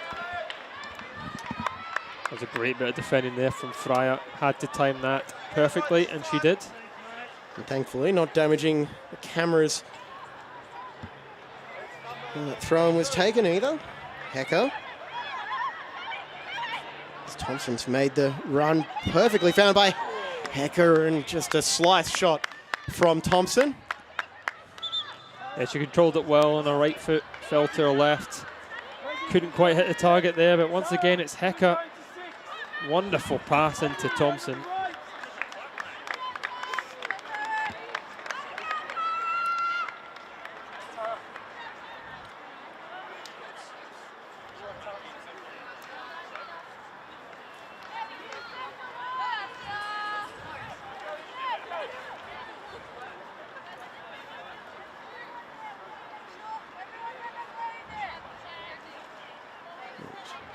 You can see coming on in 12 for Lions is Angela Verlooy, 21-year-old Dutch attacker. It's a frustrating end to the season for Zoe Corbett as she's battled all night. But she can't go on any further, Zoe Corbett.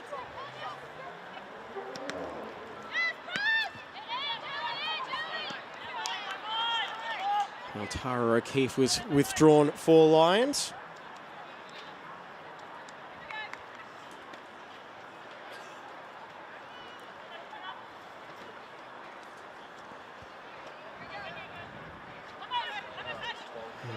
Now she can't control that, but Fryer can pinch it off Riding.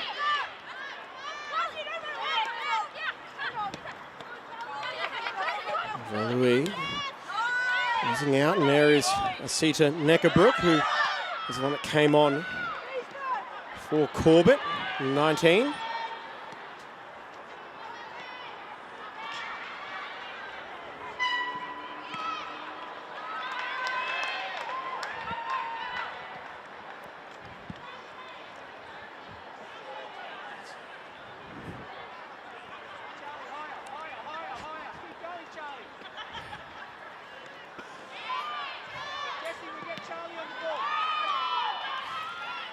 Rink.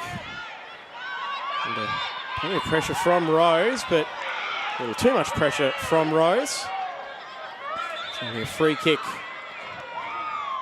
which Noria will take and send it back to Rink.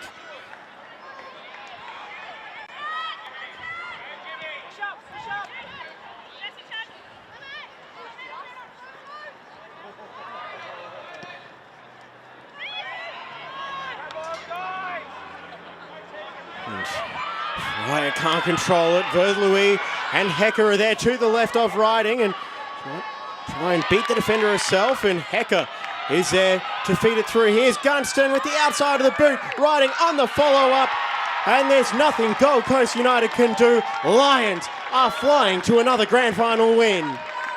Oh, it's another good attacking move from the Lions. They actually get a wee bit lucky at the original pass.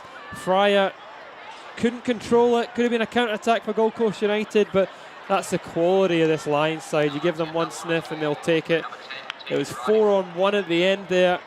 Riding, driving forward. This is a touch from Fryer. 4-on-1 here on this attacking move. Riding, we thought might have taken one touch too many. Probably should have played the pass, but in the end, who else but Hecker. Just keeping the move alive, and you can see just rolling it beyond the outstretched. Oh, I think Adamson may have thought about just getting a hand to that, but opted for a bit of discretion, as we can see the changes being prepared on the Lions bench as well. So Tana Karambasis.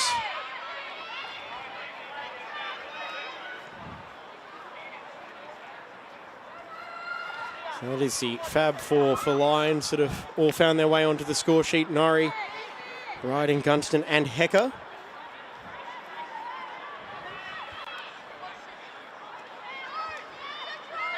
We've got 17 minutes remaining, and as it stands, this will be 56 games in a row, assuming Gold Coast don't find a way to come back. 56 games in a row for Lions without defeat. 700 days. Their last defeat was October 24th in 2020. As here is Hecker, who's got Verlouis in support. Angela Verlouis just sprayed that one wide. Hecker's just spraying passes left, right and centre now, just absolutely controlling that in the attacking midfield position. As we do have the changes coming up now, as it's going to be a trio for Lions. You see Maddie Teakle, Tana Karambasis and Abby Everts. So that is the outfield players emptied off the bench from Rob Askew.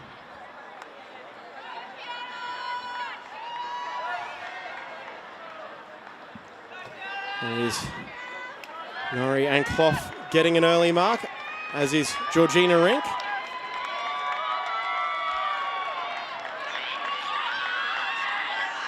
A chance for every Lions player involved today to soak up the final quarter of an hour.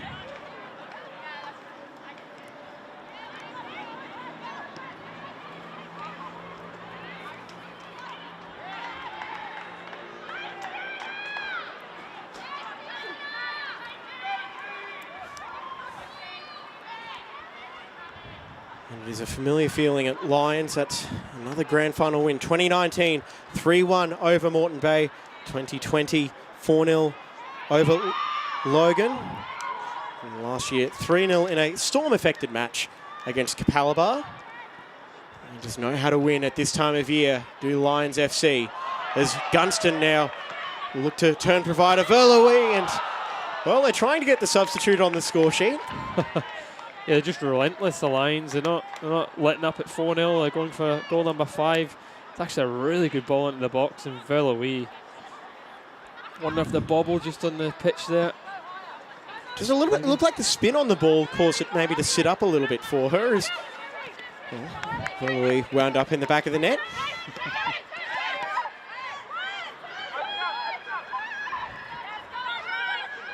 Well, the room now here for Heckler. Out wide it goes, and it'll be Teagle to turn provider, and here is Riding from point-blank range, and she's got her second of the game. It is party time for Lions, 5-0 over Gold Coast United in the grand final. Yeah, well, you can see they're just starting to get a wee bit tired now, Gold Coast United. Hecker finding all sorts of room that she didn't have really early on in the game. Spraying passes, a good ball out to that right side, and when it comes in and it falls to Riding, there's only going to be one answer there. That's going to be in the back of the net. And the first touch there, just taking Jessie Rashett out of the play. And with Gold Coast pushing more and more numbers forward, just trying to get that goal. Just left them open at the back, and there's another goal. As Donahoe managed to get a hand to it, but that's goal number 5 for the Lions.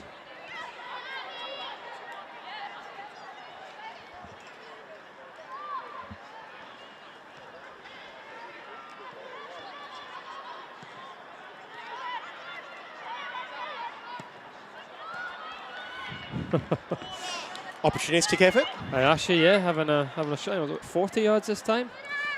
I don't think Chappell was expecting it. Well, last game of the year, can't hold anything back. I've seen it happen. Verloui just getting around Adamson, who recovers Great well. challenge. Made no mistake with that one. I think that's worthy of a replay. Adamson just still putting in the effort. And was that another goal? It's 6. And there is no stopping Lions. Oh, he talked about Hayashi scoring from 30, 40 yards. And a wry smile there from Prue Donahoe. Got the replay. Here is Riding, just completes her hat-trick in spectacular fashion, it has to be said. It's an absolute wonder goal into the top corner. And when you have a keeper of the quality of Donahoe in goals and she can't get anywhere near it, it shows you how good a goal that was. 6-0 for the Lions now. 12 minutes to go. Nadine Keast coming on, and that might be Charlie Adamson taken off. So grand final hat-trick for Tegan Riding.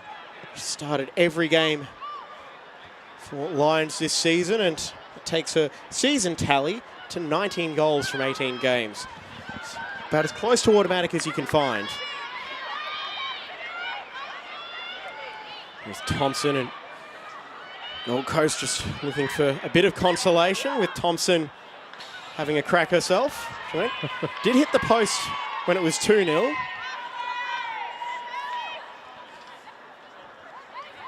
Yeah, we talk about goals changing the game, and just tell when that third and fourth goal went in, head started to drop a little bit from Gold Coast United, and they're beginning to tire from this relentless Lions side. And that is the best word I can think of to describe Lions. Absolutely relentless. Probably ruthless as well. Gold Coast have been gallant tonight. They've pushed, they've done everything they can, and Lions are still up 6-0, which really says it all as Hecker eventually sees it fall for Everts. Still alive in the box, not cleared by Gold Coast. It's Still alive for Lions. Karen Barsis sends it out wide. Gunston on the left, clipping it to the back post, and Donahoe just eschews it over the byline.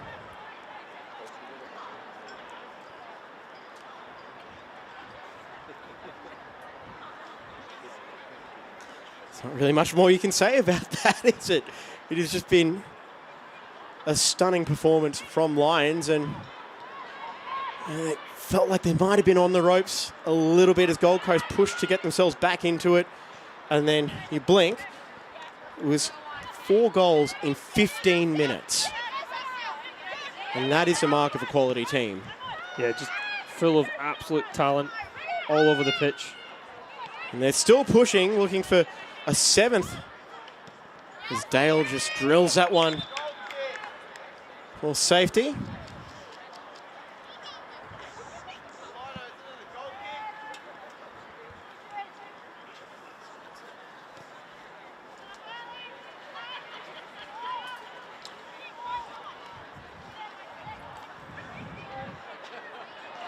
Full credit to Lions for what has been another stellar season. Their unbeaten run will extend into 800 days by the time season 2023 starts.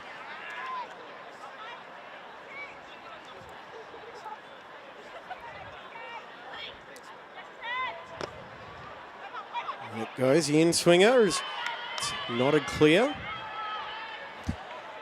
So as mentioned, the last loss, October 24th, 2020, 1-0 at home to East. The goal scorer that evening, Rosie Sutton. It was a stormy Saturday.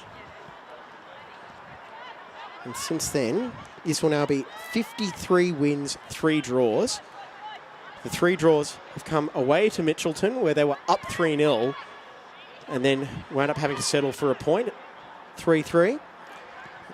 Was the draw away to East in 2021, and this year only the QAS have taken a point off them, which is an impressive feat for Adam Pengelly and his young side. As Keast wins the free kick. Is that you thinking that Gold Coast United are going to score 6 here in the remaining 7 minutes or so there, James? Look, I know in football never say never, but it was a despondent Gold Coast bench after they just will feel like they've been sucker punched. If Gold Coast United have played well, though. They're up against a real quality side. And that's the thing as well. Like for Gold Coast, they haven't played badly. It's just that is the gap between Lions and the rest of the competition at the moment. They are so well drilled, so ruthless, and they've just got that much talent at their disposal. Full depth of squad as well. Every player that comes onto the pitch is just as good as the one going off it, and I just, Gold Coast United, like you said, they haven't done anything wrong. They've created chances themselves, they've defended well, they've pushed Lions quite well, but like you said, the quality between Lions and the rest of the division is just so great. And Chappell claims that, and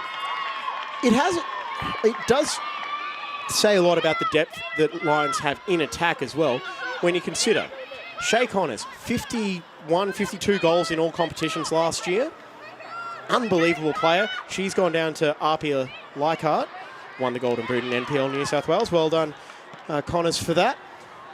Then there's also Beck Kirkup, who started off the season on fire. 4 goals in that opening round win over Olympic. She's missed most of the season with injury as well. And they're still scoring for fun all over the park. It's They've still got Gunston riding Hecker. It's just forced Hecker to play in a little bit more of a wide role than we saw her in last year, and it just says a lot. They will continue. Rashid with a nice touch, sending it forward now for Keast, marshalled by Thompson, and Thompson will concede the corner. There is Tegan riding a hat trick. Will she push for 20 goals in the league?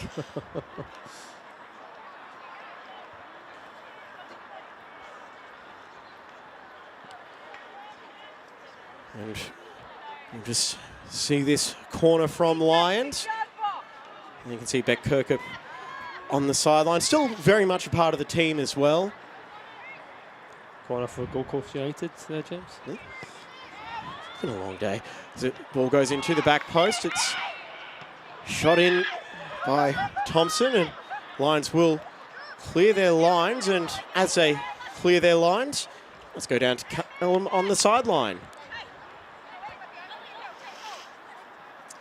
Yeah, Lions just have been absolutely dominant, not just tonight, but this season as well. And their attack just stands head and shoulders above the rest, led by Tegan Riding. The 3 goals here tonight have been absolutely remarkable and really have just killed off this game. A valiant performance here from Gold Coast United, putting in right to the very end, keeping going. Still got another sort of 5 minutes left, but yeah, Lions have just been too good tonight, so hats off to them, really. Back to you. Thank you very much, and we'll be hearing from Callum at the end of the match as well. He'll be doing an interview with one of the victorious players. But Lions dominance since hiring Rob Askew. 2019, Premiers Grand Final. 2020, finished second in the league to Gold Coast United. Then they went and won the Grand Final. 2021, Premiers Grand Final, Kappa Women's Super Cup. 2022, Premiers Kappa Women's Super Cup. And it will be official in about 4 minutes and change. Grand Final winners as well. As Thompson just fires it across as it's brought under control by Maddie Teakle. You know, Cal was talking about the attack from the Lions, and he singled out Riding, but today Heka has just been exceptional. Really created everything good from the Lions. Everything she's involved in any attack. And it says a lot that both Heka and Riding are still out there as well. Some players would want to get the early mark, get the ovation from the crowd, but they're still in and they're still just pushing. There's a run from Heka to get on the ball. She'll send it back for Teakle, and it's almost there, able to pick up Riding, but Donahoe off her line. That was a great move, like he said. Heka, 87th minute, side 6-0 up, but she's still pushing and creating space. And she'll have about a week to enjoy this before joining up with the Raw for their pre-season. We're seeing what she can do in her third A-League women's season. As great challenge there. It still winds up breaking 4 lines. Down goes Gunston in the box. Some optimistic calls for a penalty and nothing doing. Here's Neckabrook. And she'll keep the pressure going. Asita Neckabrook is marshalled very quickly by Abby Everts.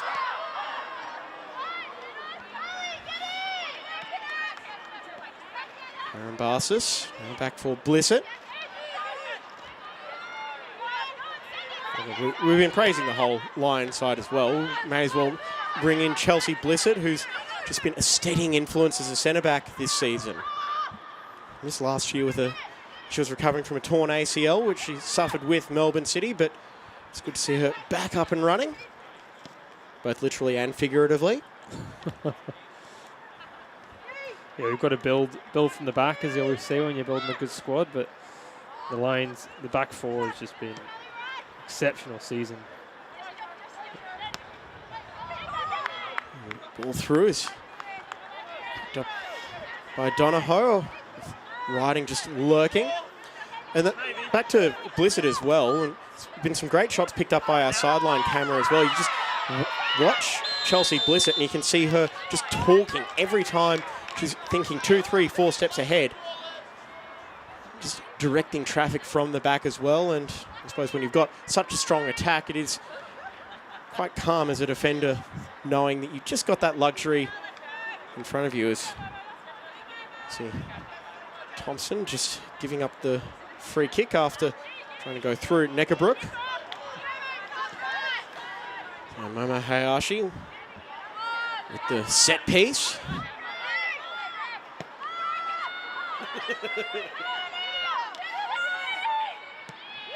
And Fryer just having one last crack. That magical left foot of hers. It's used to unlock many defences. And Thompson, he's not giving up the chase either. Sure she'll enjoy her honeymoon after this game is over.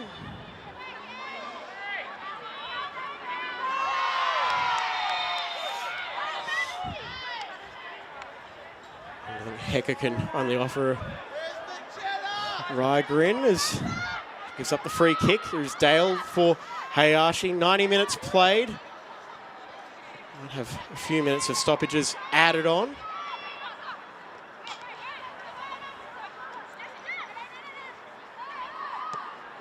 And Riding with a beautiful ball there. Gunston had stayed on side. Hecker's offering support out wide. Instead goes back now for Riding. Can she get her fourth? Riding can only fire it there, and Donahoe with the save. And the Lions dynasty rolls on. It is another trophy for Rob Askew and his side. A 9th title all up, and they won it in style. Alan Kroll, an emphatic 6-0 victory, and the party can begin. A fantastic achievement for the Lions, another treble, 6-0 victory over Gold Coast United. And you know, watching the game, you think back, did the Lions really get out of second gear? That's the question. It was just a ruthless performance from Lions in every way, shape and form as well. Gold Coast, they were gallant in defeat. They kept pushing, but Lions were just too good on the night. They finished their chances, and the match really was put to bed midway through the second half with a 4-goal burst in the space of 15 minutes, including a hat-trick for Tegan Riding. And there is Marielle Hecker just checking on the well-being of Zoe Corbett. Both these sides can now enter their off-season. There's handshakes all around. Commiserations for Gold Coast United, celebrations for Lions, as it is another trophy. I'm sure they'll have some room for it somewhere at Richlands. I'm sure they'll make space for it for sure. You know, but Gold Coast United, they gave the best shot. They gave Lions a run for their money for a brief period of that second half. They hit the post. They created a couple little chances, but Gold Coast United, they just couldn't put the ball in the back of the net. If they could score when it mattered, the game might have changed. But the Lions runaway winners. And as is now seemingly becoming tradition after these NPL Grand Finals, we've got Marielle Hecker waiting for an interview with Callum. Thank you, James. I'm down here with the co-captain of Lions FC, Marielle Hecker. Marielle, we've been here so many times before, but back here again with another Grand Final win under the belt. I mean, it's pretty exciting. I hope we can keep coming back. We've been working really hard to be where we are, so yeah, I think we deserve it. We've been just performing, and yeah, the results coming, so I'm pretty pleased with the way the girls are performing and very, very happy. Yeah, keeping that unbeaten streak alive, and all parts of the puzzle were firing tonight, and especially Tegan Riding, 3 goals herself. She's a goal machine. How about that? I mean, she's a golden boot, right? She just proved that she's an excellent player. I think I never doubt. I've been playing with her for so long, and I rely on her for scoring or just setting people up. So yeah, I think she's a pretty complete player. She can just assist, she can score, she can win championships. So yeah, we're very lucky to have her. Celebration plans for tonight? Well, definitely. I think all the boys are here, so yeah, we're definitely going to celebrate. It's been a massive year again for the club, so yeah, we just need to celebrate every win. So yeah, we're pretty pleased with that. Yeah, fantastic. Yeah, saw the boys in the crowd, and they're cheering all games. So great to see. Thanks for your time, Marielle, and all the best. Enjoy the celebrations. Cheers. Thank you, guys. Thank you. All right, thank you, Callum. Thank you, Marielle. And there are some members of the premiers for Lions FC, the men's side as well. 4 trophies heading back to Richlands this year, 3 of which coming from this all-conquering NPL women's side as well. And we will now check out some of the highlights from the second half of the game as Lions claim another grand final win, 4 on the trot. As we'll actually start off with the opening goal of the game, Alan. Yeah, well, it was great play from Heckler. Fantastic performance, but she's in on goal and she just coolly strikes it across to Gunston. So unselfish. After being on the ground from the challenge just a moment ago, getting up and creating that opportunity. Wonderful play. And no mistake there from Gunston, starting proceedings off, and then it was the press from Lions here for the second goal. Ishinori having an acre of space to run into and coolly slotting it beyond crew Donahoe. That was how we ended the first half. It was 2-0, and it was still a game at this point as well. Gold Coast went close a couple of times after this, but in the end, it was just a little bit too much from Lions. You see this free kick from Thompson. Riding just making a nuisance of herself in the box, and Hecker from close range makes it 3-0. Yeah, Riding just putting off Rashert. Rashert gets a wee touch on it, and it goes across into Hecker. Just to coolly put it away. And then I thought this one was a wee bit unlucky. You know, Gold Coast United had the opportunity to break. Fry with a bad touch. It was 4-on-1 here in the end. I thought Ryling took one touch too many, but in the end it comes back to her, and she just strikes it away. And like you said, Adamson almost reaching out to grab it. And it was just a weight of numbers here as well from this attack, as Rashert was really the only player behind the ball when it was turned over, and Lions just hunting in packs. I'm sorry, I had to get that pun in. And then just the weight of numbers as well. Adamson thought about it. And here, Rout was on from here. Maddie Teagle, the substitute, coming on, clipping it into that danger area, and had to be riding from close range. And Lions just flexing their muscle. All set up by the pass from Mariel Hecker, and a beautifully weighted cross from the substitute Teagle as well. Great first touch from Tegan Riding. And here is the final goal, as Riding just saw the opportunity and just placed it perfectly under the crossbar. Absolute peach of a strike. To even consider shooting from there is amazing. Wonderful, wonderful goal for goal number 6. The celebrations will continue for Lions. Tegan Thompson with her niece. There is Holly McQueen as well. It is party time for Lions FC. Thank you very much for your company, Alan. Thanks, James. It's been excellent. Congratulations to Lions FC. Commiserations to Gold Coast United. I'm James Coughlin, and that will draw the curtains on season 2022 for NPL Queensland. It's been a pleasure bringing you all of the action on FQTV. We cannot wait to see you in 2023. This has been a production of Double Take Sports. And for the final time, thank you, good night, and enjoy the football.